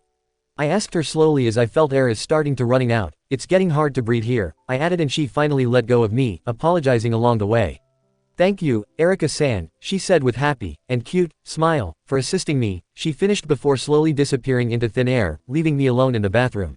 I was still staring at the spot before continuing my bath time, not realizing there's a single ear sprouted out on the wall before disappeared, leaving some flower petals. XXX. Haha. The wine tastes extra good today. Eat. There's a lot more. It's special summer cuisine. I was giggling at everyone's behavior. I was just finished my spicy seafood noodle and now drinking at my drink slowly, while Robin-san was reading at Nolan's logbook while drinking and flipping a page, showing a single log on the page. "In the skull's right eye, gold is seen," the Asen said with just a real close face, closing our personal spaces as we sweat dropped and startled a bit at the sudden sight before the Asen slowly inching away. The page that has teardrop on it is Nolan's last words. His sentence was carried out that day. The Asen said before gulping the sake. "I still don't understand what that passage means," he admitted. "The skull's right eye. Is that a city that way here before? Or is it hinting his death? It's all blank after that," he finished before he exclaiming about why he dived underwater, continued by the others. Then he showed all of his 3 small golden bells he found in the seabed, which revealed his token, or some shit like that, cause I don't understand. Then he showed us again another gold, which shaped into some kind of bird, like rangkong in Indonesian or hornbill in English, and later it revealed by the Asen that they're called as South birds, and they still exist on this island. "Now that you mention it," I chimed out, "if you said that we're going to where the knock upstream is, which you said at the south, how are we gonna know that?" I wondered out loud, stopping all the commotion as they all turned to look at me. Am I right? Compasses never worked here, so how are we gonna know that we're going south? I pointed out once again before it finally reached the Asen and the apes' heads. "Damn it!" the apes and the Asen exclaimed in sync loudly, shocking almost all of us. What happened?" the others asked. "This is bad. You should go to the forest quickly. Go to the forest south of here," the Asen told us. "Huh, what are you saying, Asen? Are you stupid?" Luffy asked. "Catch one of the birds right away," the Asen said, pointing at the golden bird statue. "What? Why?" Usopp wondered. "Bird, what for?" Sanji-san asked. "Listen carefully, the knock upstream that exists directly south of here." "How do you think you will get there?" the Asen asked. "Just sail south," Luffy replied. "No, this is Grand Line. Once you set sail, you lose all sense of direction," the Asen yelled. "Oh, that right. Since our destination is not an island but part of the sea, the log pose will not work," Nami exclaimed, finally realized. "Then what do we do to ensure our direction?" "That's why you need the bird," the Asen said before turning at me. "If it's not because of this little girl, we probably won't remember it all," he said. "It is said that some animals contain some bio-compass enhancing their direction sense." I heard that pigeons also have this ability," Nami confirmed, and both Luffy and me turned to Zoro as we laughed. "So Zoro, you are worse than some animals." We laughed happily. "And who are you to judge?" Zoro yelled. "Among those animals, South Bird has the best sense of direction. No matter how far away you move the bird, it'll always point to the right direction," the Asen said. "In other words, you can't do anything without a bird like that. You won't be able to even try getting onto Sky Island," he exclaimed, making the Three Stooges replied in shock, and almost everyone is complaining about how come he just mentioned it now and it's past midnight yet we have to go to the forest. The Asen yelled that there's no time for complaining and the three of them, the apes and the Asen, will enhance our ship, and then he just realized that this wasn't really a time for party, making almost everyone yelled at him for that, and the apes were throwing some nets to us. "Remember, before daybreak, bring back a South Bird," the Asen last message before we were sent to the forest, which really pitch black. "It's completely pitch black," I pointed out loud as we're in the forest. The weakling duo were cowering in fear while the rest of us just looking around or complaining about this, or just stay quiet. Flame wasn't here, cause I told him to stay with the Asen and the apes to protect them if there's danger. "Damn, this kind of thing should be done during daytime," Usopp complained as he trembled in fear, along with Nami who also looking around warily. "So, where's the bird?" Luffy asked. "If I know, we all wouldn't have to come," Zoro replied. "The only clues are its strange chirping sound and the look of Golden Bird statue." Sanji-san said as the five of us, Usopp, Zoro, me, Luffy, and Sanji-san, were circling. Is there really a weird bird like that? Zoro asked in annoyance. And, strange chirping sound, is too vague. How can we tell? Usopp asked. That Asen said we'll know when we enter the forest. I pointed out. G-O-O-O-O. Ah, strange chirping sound. The boys plus me exclaimed in sync as we turned toward where the source of the sound. Alright, Luffy exclaimed, let's do it. 3 nets. So split up to 3 groups. I said as Luffy, Zoro and Sanji-san pulled up the nets to the air. Alright, let's go. Punch that bird into flying bits. Luffy exclaimed. No, it's catch, not punch. XXX. In the end, I was in one team with Zoro and Robin-san, which actually a good thing. I was holding the net as we walked casually until we heard something and stopped. Suddenly, a giant centipede was jumped out from the bushes toward us, making me scream loudly and quickly jumped up to Zoro's head, clinging on him for my dear life as I kept screaming. Zoro was yelling things at me before he pulled out his katana and cut the giant centipede successfully, despite his eyes was completely covered by my arms. Oi, Eri, let go you baka, I can't see. Zoro yelled as he grabbed my arm and pulled it, trying to pull me off from him. No. Kill that centipede away, I exclaimed in fear as I clenched my eyes shut, tightening my grips on Zoro's head. It's dead already, he replied in annoyance. Slowly, I opened my eyes and true, the damned centipede is dead, making me sigh in relief but not making any gesture to jump off of Zoro. Get off of me, Aho! Zoro exclaimed and I shook my head. No way, what if there are groups of cockroaches appear and climbs on my legs? I asked back. Then just kill them. No, I won't risk that. Fine, just don't be in my way. Zoro said, ending our arguments before we continued our journey to find the damned bird. Not even 5 minutes later, another centipede jumped out and Zoro quickly cut it up, while I was still clinging on his head in fear and actually covering his sights. I told you don't be in my way, he exclaimed, pulling away my arms from his face before the 3 of us heard screaming from far away. I heard screaming, Robin-san pointed out. Ignore them. Zoro replied and grabbing the damned centipede to look at it, which are real close to me and I screeched in fear loudly. Throw them away. I screeched and he did it as he yelled at me for being noisy. Killing every of them is probably bad, they are so pitiful, Robin-san commented as she looked at the damned dead centipede. They attacked me first. Don't give me any suggestions. Zoro snapped, by the way, I know you're hiding your true intentions. I still don't trust you. Don't forget that, he told the dark-haired lady and walked away from her. Just so you know, Robin-san started. What? Zoro asked. The way you're heading is the way back. She continued and I snorted a laugh at this, which making the swordsman pissed a bit. Zoro is far worse than a bird, I sang mockingly and laughed out loud, making the swordsman yelled at me. G-O-O-O-O. Chirping sound. I pointed out and jumped off of Zoro toward Robin-san, jumping away from the slimes and landed safely beside Robin-san. Come on Mago Marimo. And be careful not to step on the slime. I told him and walked along with Robin-san, leaving Zoro alone as he also following us, but he eventually stepped into the slime and I turned to look at him, which already halfway in the slimes. What the hell are you doing, Zoro? I asked blankly. Shut up. Just help me up. He yelled and I offered the net for him to grab. After he got the net, I pulled it along out from the slimes, which are really nasty sight and nasty smell. Zoro, you smelled like a pooper. I pointed out bluntly as I pinched my nose and inched away from him. Shut up. He replied and we continued our journey. We kept looking around, but all we found are just stupid bugs and hearing the chirping sounds, which right now fighting with Zoro and he was yelling at them. There is no end to this. Why are you beetles fighting me? Stop getting in my way. You actually think you can win? Huh, he exclaimed in annoyance. Just now, I heard chirping sound. Robin-san pointed out. Yeah, I confirmed and fireflies were coming out suddenly. Fireflies. I pointed out before I detected a huge number of a certain bug were coming and I quickly jumped on Zoro, clinging on his head. And true enough, a huge number of cockroaches were coming toward us. XXX. In the vast sea, a certain fireman suddenly woke up and looking around, holding his cowboy hat in his hand and yawned while a certain black-furred feline is happily approaching him. Is it just me or I just heard Eri screaming? He wondered out loud and looked up to the blue sky, some clouds were floating above him as he petted the feline. I hope she'll be fine, he said and stood up, setting a flame to his feet for continuing his journey. XXX. Jaya Island scary, Jaya Island scary, Jaya Island scary. I kept chanting on that as I clinging on Zoro's head tightly for my dear life while we continued our journey. I could be careless about anything in the moment as my mind still traveled at the time where the herds of roaches were coming like a damn tsunami earlier. If it's not because of Zoro that is killing them all, I'd probably be dead in the silliest way. Oi, just how long are you gonna wept like that? I heard Zoro asked in annoyance, and get off me too.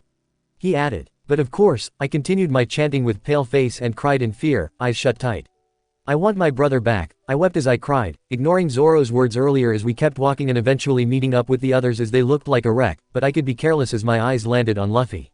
Luffy, I cried as I jumped off of Zoro's head and into Luffy's arms, crying in fear in his chest. You damned Marimo, what did you do to Eri-chan? I heard Sanji-san yelled.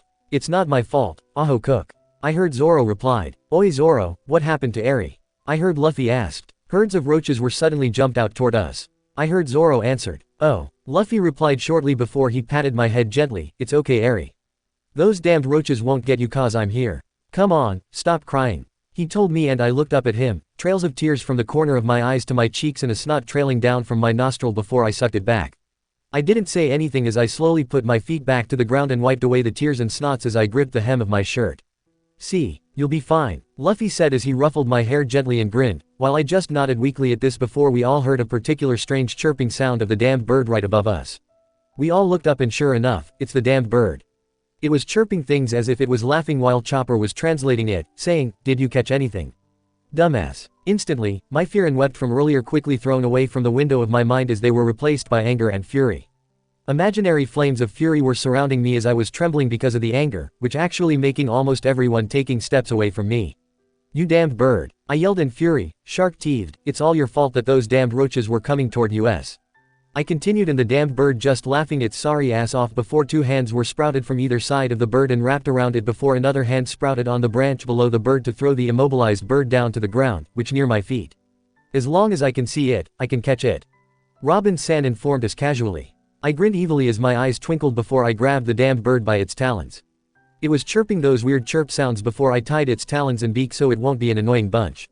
We walked back to where the Asen and the apes, and Flame too, were and we saw the place was a wreck, along with the rest. I was completely quiet while almost everyone else was panicking and quickly approaching them.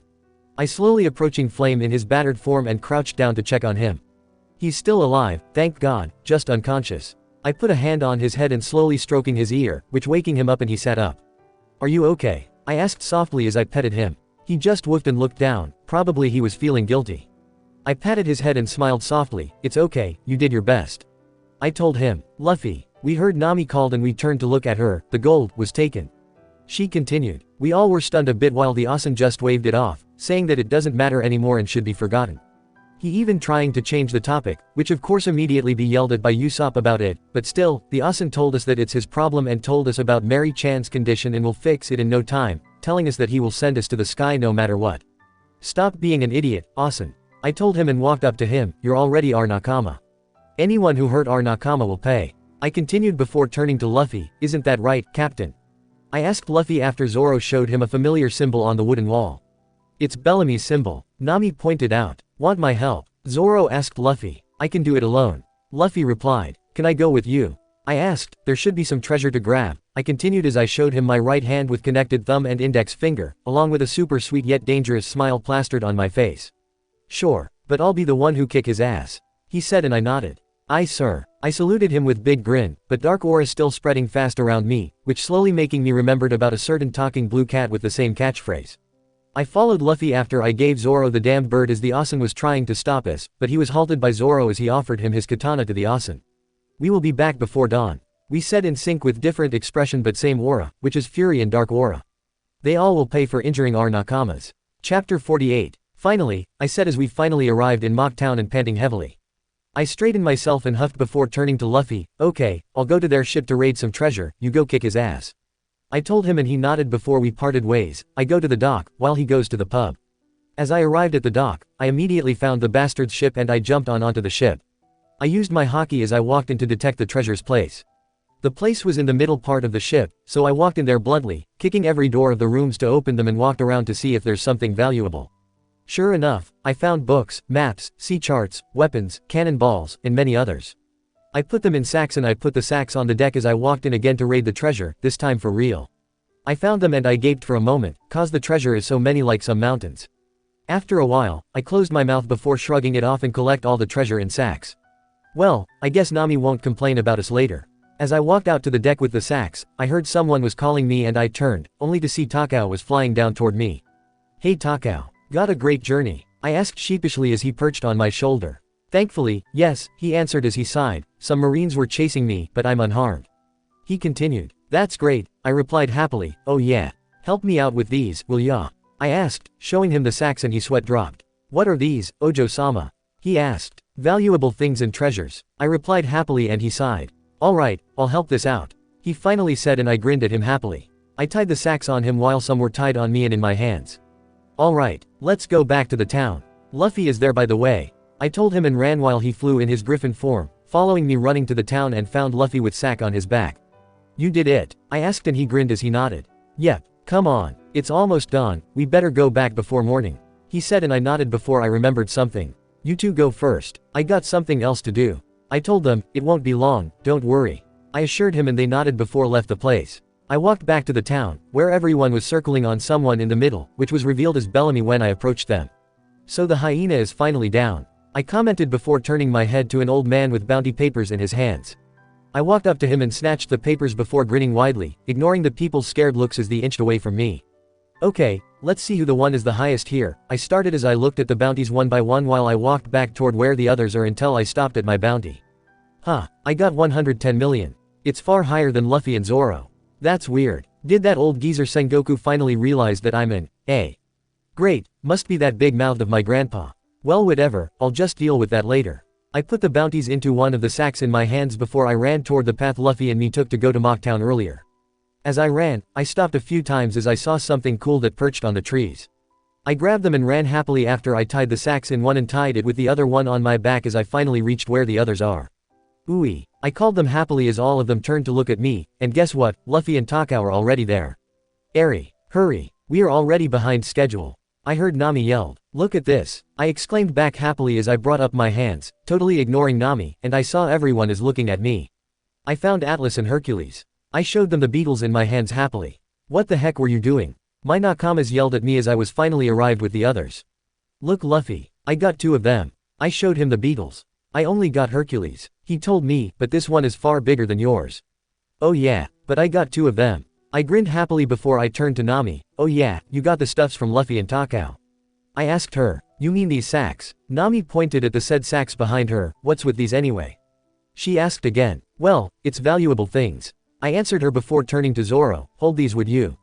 Don't lose it. I told him as I gave him the beetles before untied the sacks on my back before opening it, revealing that damned hyena's treasure inside the sack, the sea charts, and maps, and some other things that you might interest you. I told her and her eyes immediately changed into berry currency. Treasure, she exclaimed and jumped on the said treasure. I just grinned before I took the bounty papers from one of the sacks and put them into my shirt before turning to see Mary in her chicken form. What the hell has happened to Mary-chan? I asked with horror on my face. She looks more like a chicken, and as far as I know, chicken can't fly. I stated before turning to Usopp, I honestly prefer if you upgraded Mary-chan into a pigeon or swan, not some chicken that obviously can't fly. I told him, no, you're actually wrong in some other ways. Nami commented blankly. I sighed before taking the beetles from Zoro's hands and walked up to the Asen. Thanks ya Asen. I thanked him with big grin before turning to the Tsuruyama Alliance on their respective ships. Thanks for your hard works. I thanked them too before offering them the beetles. You guys can have these for thanks from me. I told them and they looked so shocked that they even compliment us as a great guy. Alright then, you guys take care. I exclaimed after I gave them the beetles and ran toward the ship, where everyone is already waiting for me. I jumped on the ship onto the deck gracefully before looking at everyone. Okay, let's go, Luffy said. Everyone, set sail, Nami exclaimed. Alright, the others exclaimed. Hi Nami Swan, Sanji-san replied. Kid, we heard someone called and both Luffy and me looked down, only to see the Asen. We will part here.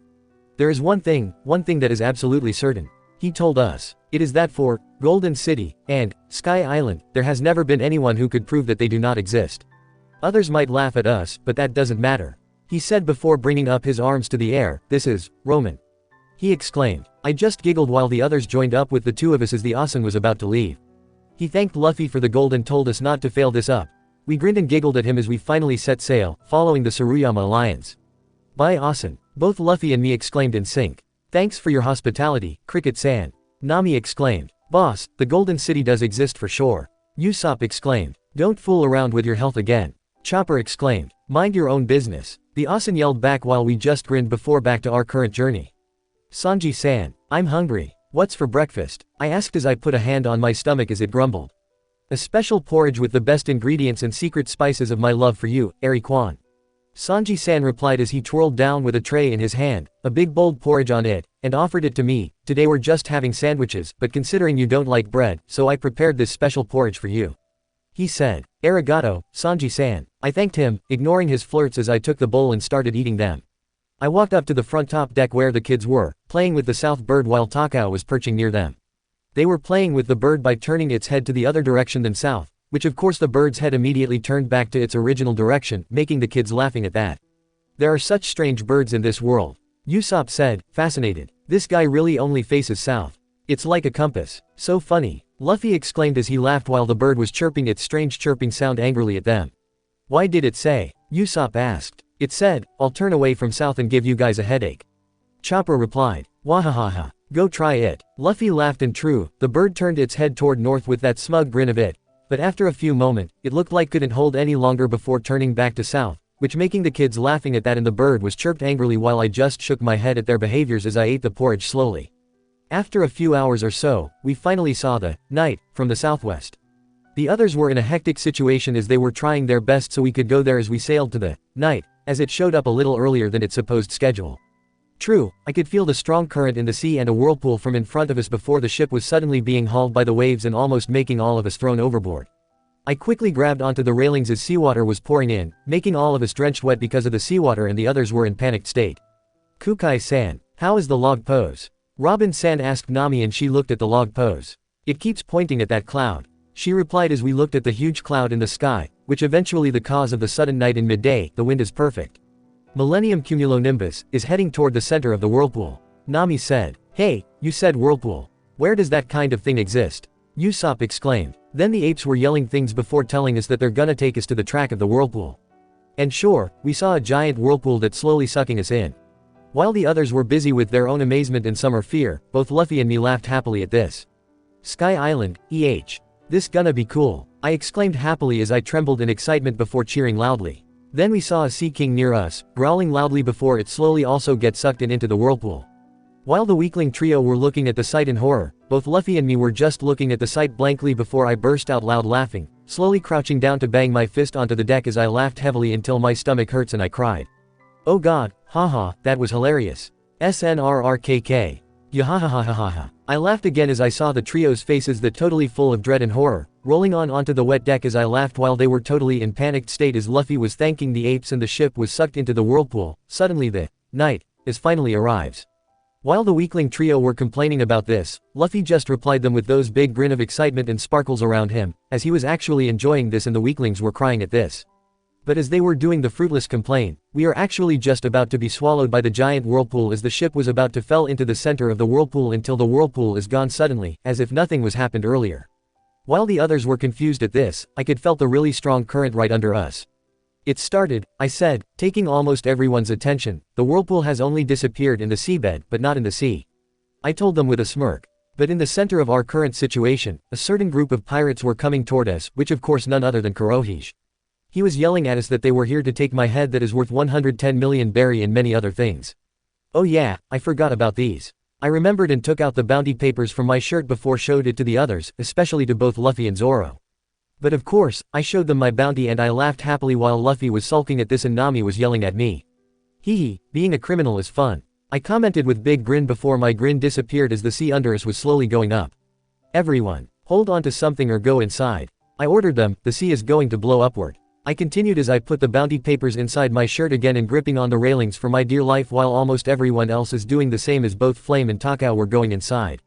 After a moment, the sea was finally blown upward, which destroying Kurohige's ship, or whatever, in the process. Take that ya fucking bastard. He should have died there. But I think we also should take care of ourselves first, cause we're eventually sailed upward because of the strong current of the knock upstream. What's going on? Usopp asked in panic. The ship is sailing vertically on the surface of the stream. Nami pointed out, what is the reason behind this? She yelled, alright, if we go like this we can get to the sky. Forward, Mary go. Luffy cheered. Wait a sec. Sanji-san intercepted, it's not as easy as you think. What is it? Usopp asked. Did you forget some luggage? Luffy asked. The ship is beginning to leave the stream, ya know. I informed them as I peeked down while I gripped on the railings for my dear life. If this goes on much longer, we will get bounced off. I added. Even if you say so. But what do we do? It's hard enough to just hold on to the ship. Usopp yelled before Chopper was screaming as he pointed at something right above us, which revealed as the earlier Sea King that being sucked by the whirlpool, which was falling down back into the below sea. That apparently making almost everyone went panic before Nami ordered us to set the sail down. She explained that the knock upstream is a sea current that flowing vertically up, not a mere stream. She kept explaining things but almost all of us didn't understand at all. If our opponents are the wind and the sea, we will sail on in their faces. After all, who is this ship's navigator? She exclaimed as she smiled. We all smiled at this and we quickly did whatever Nami ordered us to do. After all, she really is this ship's navigator, right? After the sails finally down, the ship has slowly lost contact with the stream and Usopp is panicking again before Nami said it's okay. Finally, the ship is slowly lifted up to the air and kept sailing upward, making it felt like it's flying. Almost all of us cheered in awe at this, while I just smiled as this.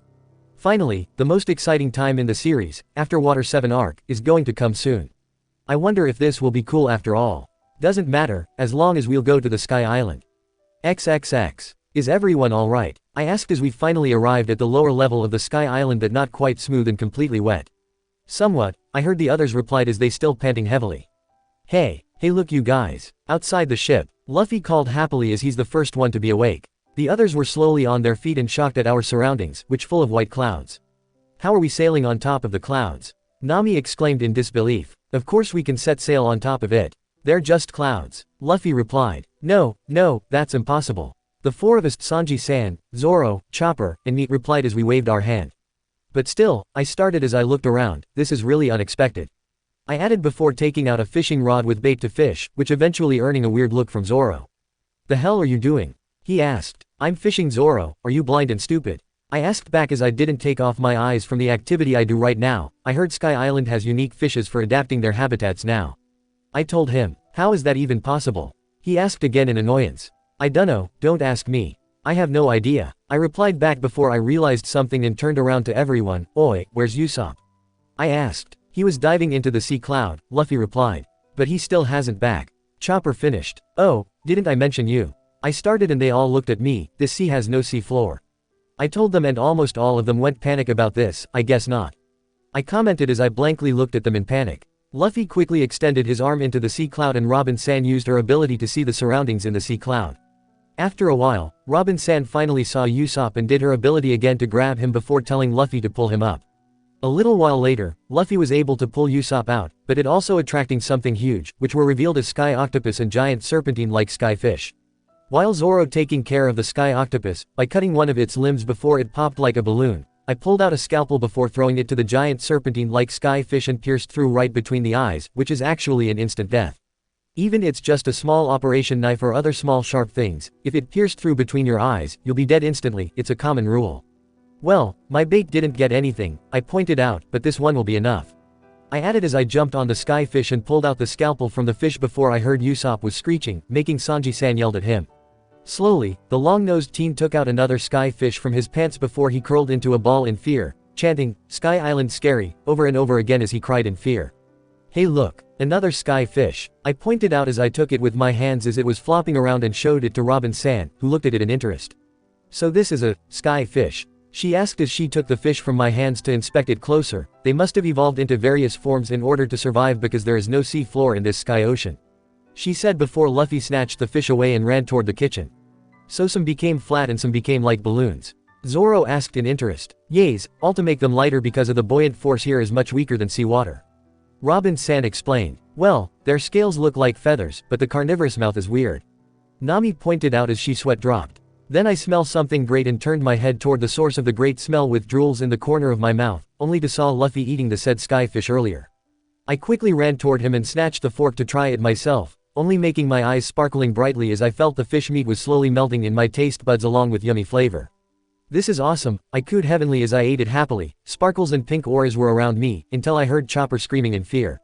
What's wrong, Chopper? I asked. TTH there was a ship. But the ship isn't there anymore. He replied in panic. What do you mean, Chopper? Zoro asked. There's a bull running on a rectangular cloud. It's charging from over there. This is bad. The little reindeer answered, still in panic. I don't get it, calm down. Zoro told him. I was all quiet as I ate the food on the plate casually before I detected the certain person was coming to our ship, along with everyone else pointing that out loud. He's coming. I told them warily, and true enough, a figure with white wings on his back in primitive outfit and scary, but cool, bull mask, jumped up to our ship with some kind of bazooka in hand, saying that he'll eliminate us.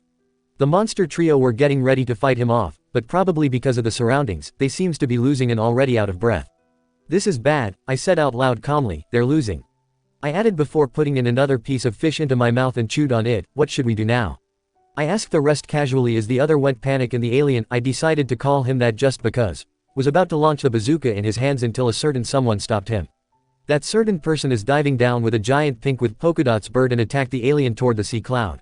The person landed on the railing while Nami panicked about it. The person then turned and introduced himself as the Knight of the Sky, while his giant bird landed beside him before the knight, which actually an old man, walked on the deck.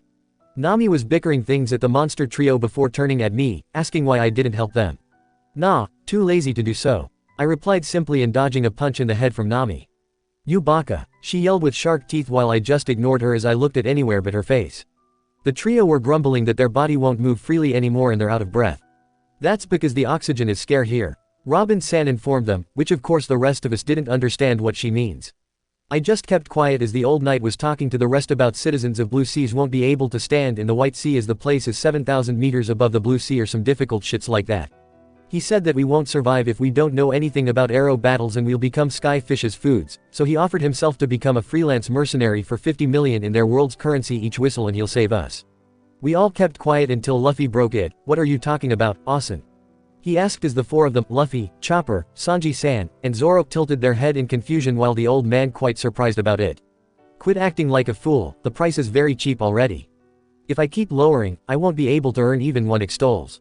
I would need living expenses too. The old knight said. That's why I'm asking you what extols is and what is the whistling thing.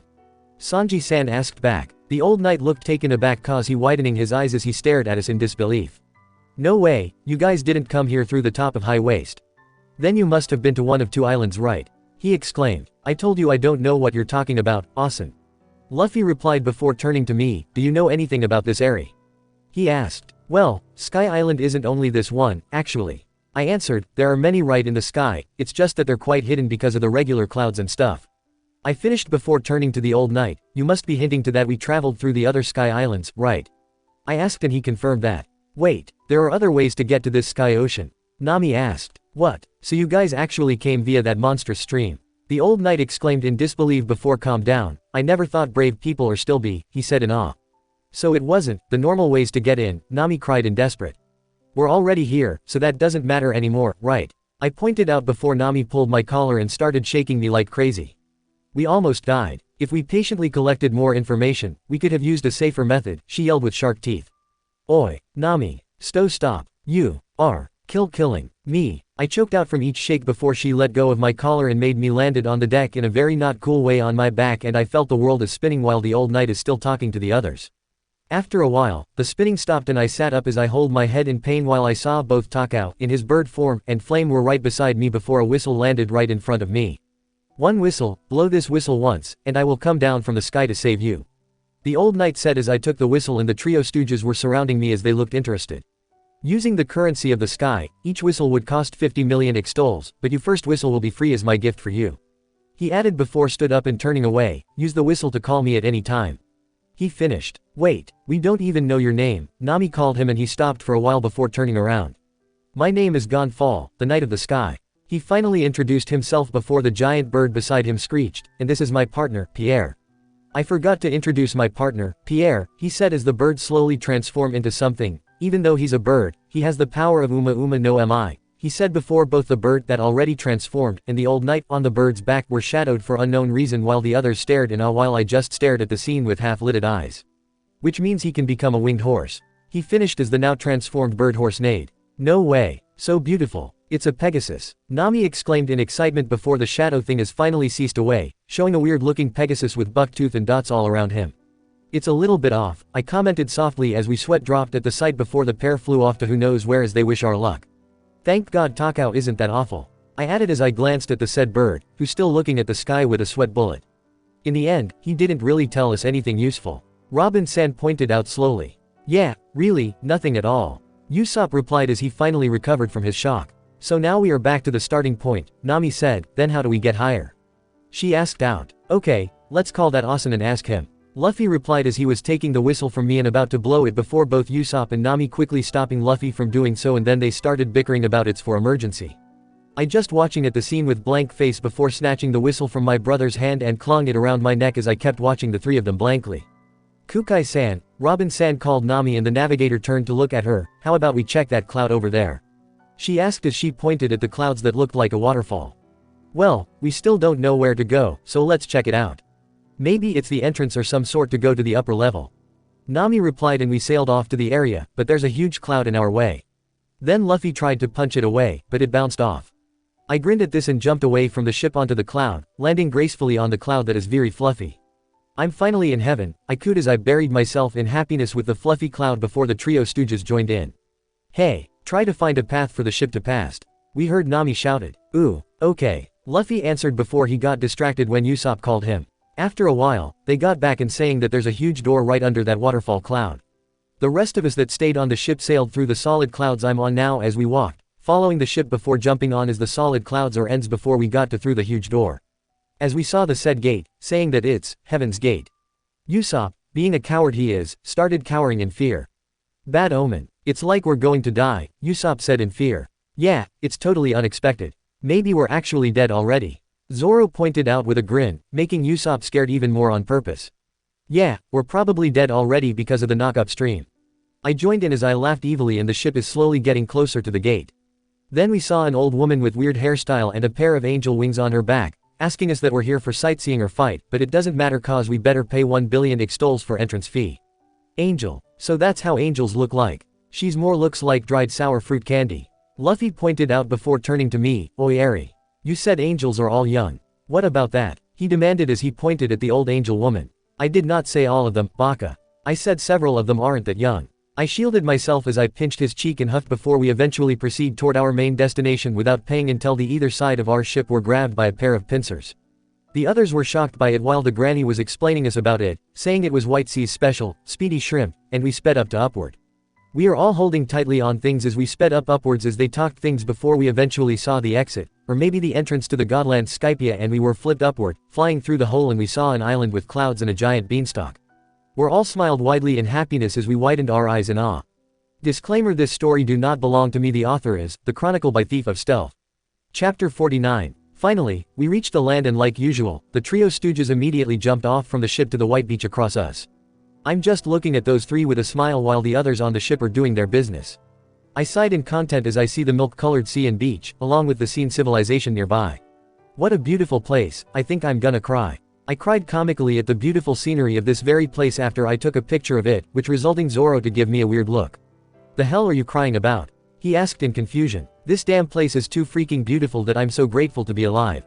God damn it, this place is too freaking beautiful. I replied while sucking my snot back as tears are falling down from my eyes to my cheeks like waterfalls, and Zoro's sweat dropped at this. What are you, an emotional old woman seeing her son off to somewhere far? Zoro commented, and I immediately kicked him in his stomach, which resulting him to curl up in pain while holding his stomach. How dare you calling me an old woman, you stupid Marimo. This, old woman, is capable enough to kick your ass. I yelled at him, shark-teethed, before I turned back to the front and jumped off the ship to the knee-high white sea water, ignoring Zoro's yelling as I walked toward the beach where the trio stooges are. Man, this water really does looks like a cloud. Well, it's actually more like a sea of milk with foams. Wonder what it tastes like. Without thinking, I scooped a handful of the white sea water and drank it, only to spew it out in pure disgust. Yuck, it still tastes like the sea water. It's freaking salty. Unknown to me, both Zoro and Taka were watching me drinking the seawater only for me to spew it out, sweat dropping at my idiotic action. Somehow, I'm not even surprised anymore at her stupid actions. Zoro commented. Ojo-sama is always filled with curiosity that she tends to do anything without thinking just to satiate her curiosity, only to regret it later on sometimes. Taka replied. I skipped as I approached the beach and jumped onto the fluffy beach. Man, this place is pure heaven for Zoro or me because this place is basically just a huge fully pillow. Speaking of the beach, I want to try eating the cloud beach, whatever that is. I crouched down and poked onto the beach before ripping a handful of the cloud and ate it. Unbeknownst to me again, both Zoro and Takao sweat dropped again at my action. The cloud tastes like nothing. I'm so disappointed. I turned around and saw that both Robin-san and Zoro are still on the ship while the others are already on the beach. Zoro. Robin-san. Hurry up and come here. I called them while waving my arms up to take their attentions. Yeah, we'll be there soon. Zoro replied while Robin-san just smiled and waved back at me. I turned around and saw the cute cloud fox, Sue. Oh my god, it's so cute. Hello there. I greeted the fox as I crouched down. Wow. You're so cute and fluffy. Can I pet you? I asked it while the fox just sat down and looking at me. I petted it and it seems happy. Oh man, this fox's fur is so fluffy and soft. Unlike Flame's because his fur is not as soft as this fox's. Speaking of Flame, where is he? I heard a loud splashing sound near the ship and I saw Robin-san is walking toward the sea. But then I saw Zoro jump down from the ship, not that gracefully because he landed face first. I snorted and laughed hard at his misfortune. Bahahaha. Zoro, you idiot. Why did you land onto you face like that? That's so lame. I exclaimed while holding onto my stomach because I'm laughing so hard that I choked on my own spit. Shut up, Eri. Zoro grumbled when he walked to the beach completely soaked. If we're here, the marine won't find us. We can finally relax. I heard Nami said in relax, it's been so long since my last beach vacation. She added, that's because we always stops at man-made docks. I replied as I approached her. Yeah, I'm the captain, but because I'm too happy, I don't know what to do. Please reply. Luffy said as he climbed onto a palm-like tree with few fruits. This is Usopp. Let's just rest a little bit in here, how's that sound? Usopp suggested. Rest for a bit, not bad. Reject. Nami replied casually. Reject means you don't agree. Usopp exclaimed. Yeah, Nami. Let's take a rest for a while before bad shit happens in, like, I dunno, an hour or 2 or 3. I told her in seriousness, only to get ignored by her. Jerk. Hey, Usopp, I'll give you a fruit. I heard Luffy said as he flung a fruit and landed on Usopp's head, only to hear a loud, bonk, sound. That must be hurt. It hurts. Grr, wait there. Don't try to run away. Usopp exclaimed in anger as the fruit landed onto the soft cloud near him. Hey Eri, Chopper, look. What's that? Nami pointed out as she points at a resting point or something for visitor in the beach, actually ignoring Sanji-san's usual antics. There, sit 2 chairs and a bed like. It's just chairs and a bed. I answered her as the 3 of us walked to the gazebo, finally remember the name. And I plopped onto the bed. Oh boy, it's fluffy, but not as fluffy as the cloud of the beach. Oh man, this feels so good, I commented contently. Wow, this chair is made of cloud. Is there really some crafting techniques to make things with cloud? Nami wondered out as she sat down onto one of the chairs. Woo, but this is a little different from that soft cloud. It's a little hard, Chopper commented. Maybe because the cloud has different level of fluffiness, like there's the one like the Sea of Clouds, which like 95% is just water. Then there's the one on the beach, which like 80% fluffy and soft. Maybe this one is probably just 60% of it. I explained, or something. I dunno. I'm not an expert on clouds. I added with a shrug.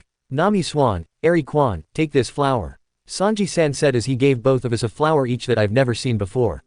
A native, I guess. I look at it and sniffed on it. It smells pretty sweet. I just stared at it while holding it until I suddenly saw something flashed before my eyes that I jumped a bit in surprise. I look around and saw that everyone seems busy on their own business. What the hell was that? But then I heard a beautiful sound and I saw someone is standing on a cloud a bit far from us. Oh, it's Kanas. Hey, someone's there. Sanji-san announced, pointing at Kanas. Is it another guy from before? Usopp asked in panic. Whistle. Where's the whistle? Wait, that's not it. It's an angel. Sanji-san replied. Angel. The said angel turned her head as she stops playing her harp before about a bit to us with a smile. Hesso. She greeted, which resulting Luffy to react in surprise and confusion. Are you guys from the Blue Sea? Sue, come here. She asked as she jumped down from the cloud and approaches us. Yeah, we flew up here from the bottom. I answered her as I walked up to the others. Do you live here? I asked her. Yes, I live here. She replied, this is the Angel Beach of Skypia. Hi, that's Ganasu. You want to drink it? She asked as she saw Luffy holding the fruit from before on each arm. Luffy gave her one and she took out a knife as she holds the fruit. The exterior of this fruit is like steel, so biting it won't do anything. You need to open it from the bottom, she said as she opens the said fruit from the middle of the bottom side of the fruit. After it opens a small part of the fruit, she puts a straw and gives it back to Luffy. Alright. Enjoy, she said. I'm Kanas. Kanas introduced herself as she holds Sue in her arms. If there is any problem, I am willing to help you. She said as Luffy seems pretty happy for tasting the fruit, saying that it tastes great. Then please open this one too.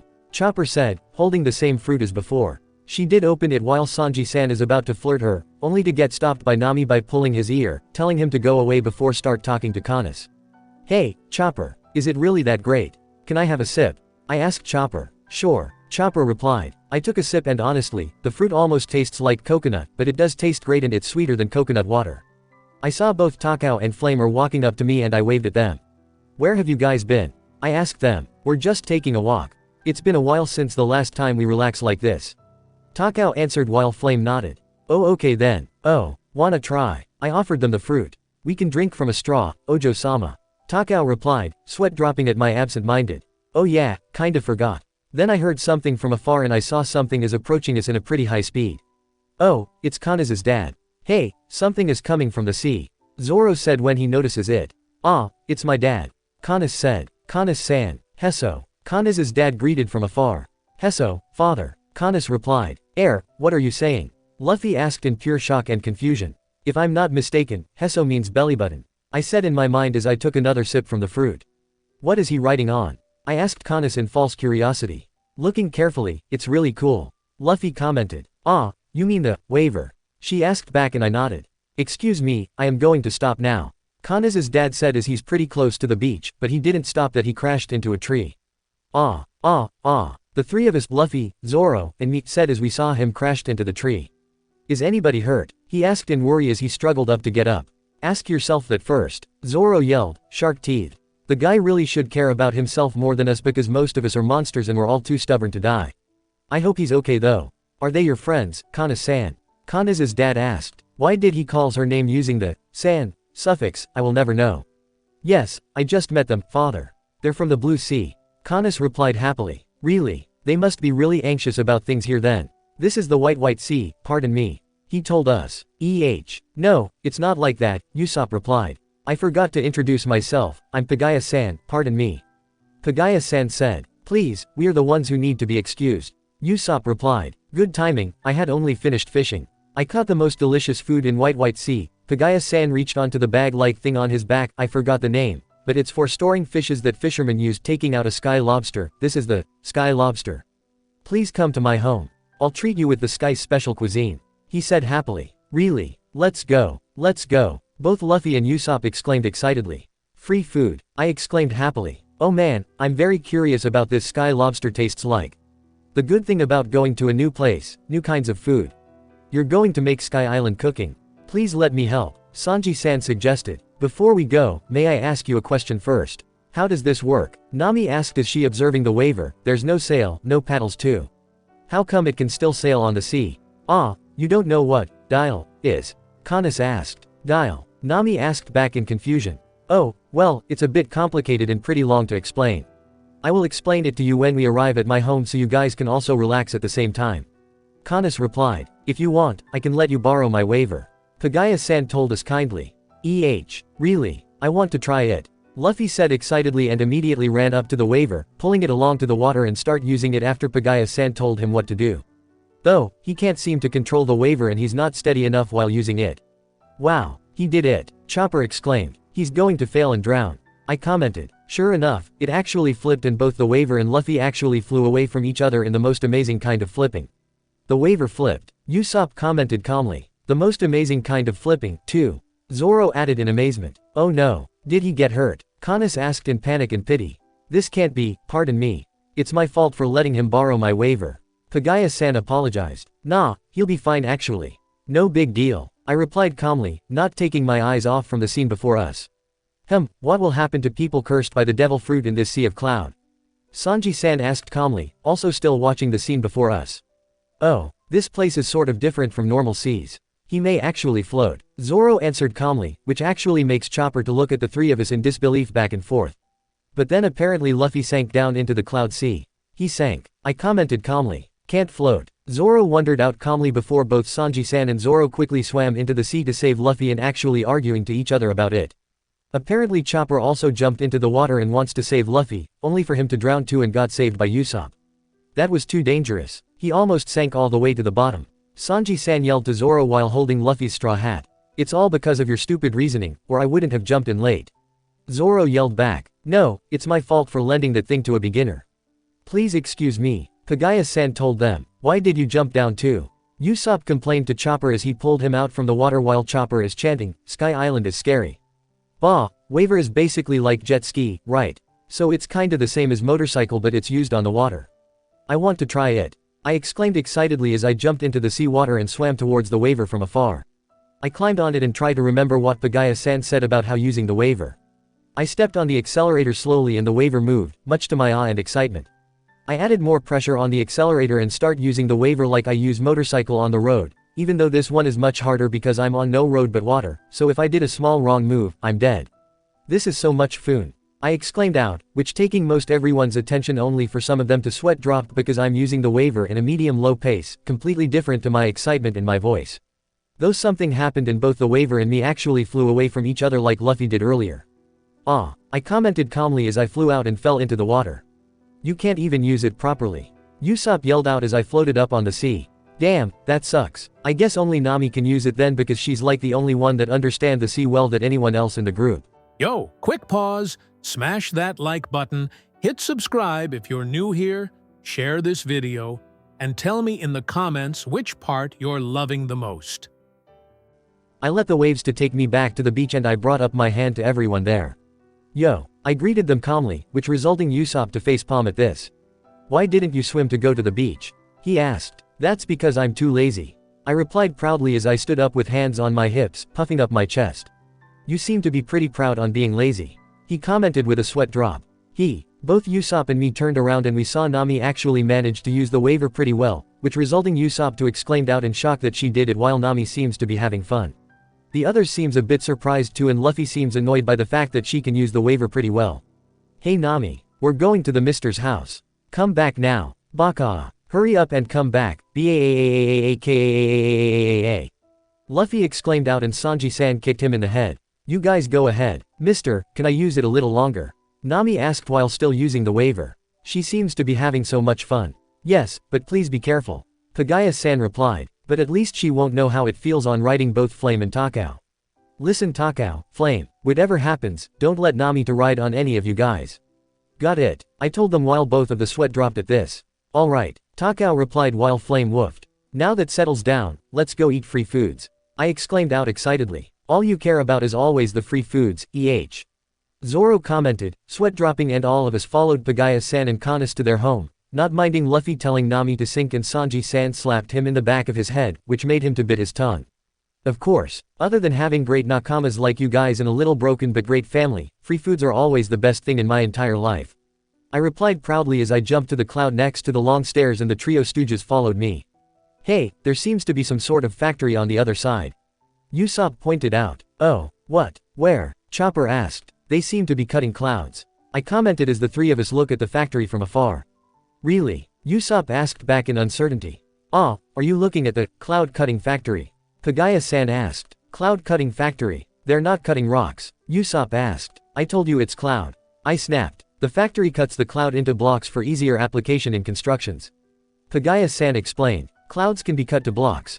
Zoro asked in disbelief. Everything is so illogical that I'm not even surprised anymore. I commented with a straight face and started jumping on the cloud while still following the others along with the trio stooges. Didn't you pass through Milky Road to come here from White Sea? Pagaya-san asked. Milky, you mean where the shrimp hauled us through, the route that looked like flat noodle? Zoro asked back. That's an artificial cloud canal. There are two natural cloud types in this place. The kind you sail your ship on is called the sea cloud. The floating type that you can walk on is called the island cloud. Pagaya-san explained. But they are not just normal cloud, right? You can swim and sail there. Robin-san asked. Correct. This is because the molecular makeup of the cloud here is different, Pagaya-san answered, and I heard that there is a mineral called seastone in the blue seas. Seastone. It's because of that. Robin-san asked and Pagaya-san nodded before he continues on about what made the clouds. Oh boy, this is a smart kind of conversation I will never understand. Oh god, I don't understand a thing what he said. Oh lord, please have mercy. Oh, I get it. Luffy said as he also listened to whatever Pagaya-san had explained. Nervous sweats are trailing down from his forehead as he actually don't understand a thing like me. I don't freaking get it. I commented with a nervous smile. Yeah, that's right. When I was little, I often play with it, that molecular substance.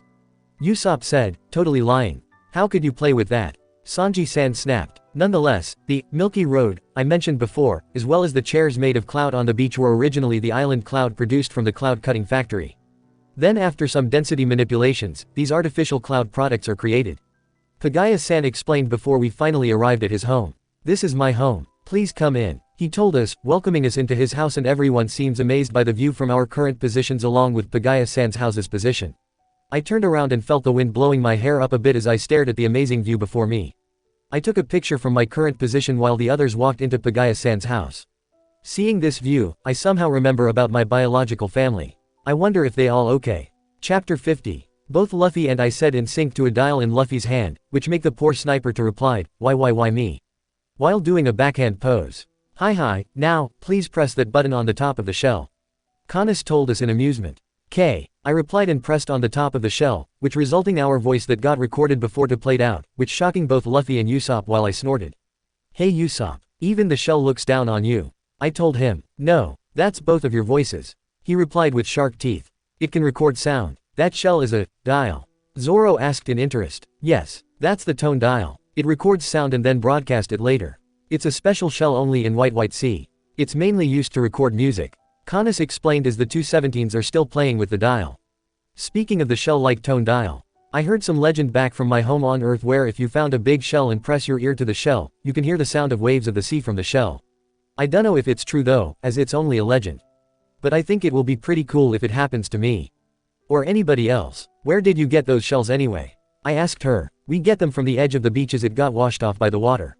Kanis answered. And mysterious magic actually changed them into various types of dials. I commented while Kanis' sweat dropped at this. If this is what dial is, I don't understand how it can power the waver. Robin-san said and Kanis giggled in amusement. That's not it. Just like Eri-san said, dials came in various types, so not only tone dial. Kanis replied as she took another dial from the desk next to her. This is the waver's power source, even though this is smaller. This is the wind dial. She continued before Luffy snatched the shell away from her hands. If you put it facing the wind for half an hour, it will be able to release half an hour worth of wind. Kanis explained as Luffy started rotating his arm with the dial in hand before pushing the top of the shell, which releasing the wind it got when Luffy rotating his arm earlier and it was short-lived because it didn't get that many wind. I snatched the dial from Luffy's hand and start running around the place as Kanis still explaining the wind dial and how it can easily power the waver and some other things. After a while of running around, I skidded to a stop in front of Zoro and pushed the top of the shell as I positioned the dial right in front of his face, which releasing the strong wind it got just then and it kinda surprising the damn Marimo that he got annoyed and yells at me while I ran away from him and gave the dial back to Kanis. Oh yeah, we actually got a waver back in our ship. You think it can be fixed? I asked her. As long as the dial did not break, it can be fixed. She answered. Really? Yahoo! Luffy exclaimed out. Nonetheless, you can't still navigate it. I commented and he pouted at that as I sat back down on the cloud sofa and took the lamp on the coffee table. Ooh, is this a dial too? I asked Kanis and she nodded. Yes, it's called lamp dial. It's used to store light. She said. Ooh, I need this for writing and reading at night. Where do you think I can buy this one? I asked her. There are several dial shops in the town. I can escort you there if you want. She offered kindly. Really? Oh, but I don't have the Sky Island's currency, I said. Well, maybe we can try to find a way out. I think there's a money changer in the town somewhere, but I never actually see one. Kanis replied. Can't I just take yours and pay it instead? I asked and almost everyone their sweat dropped at that while Kanis just laughed.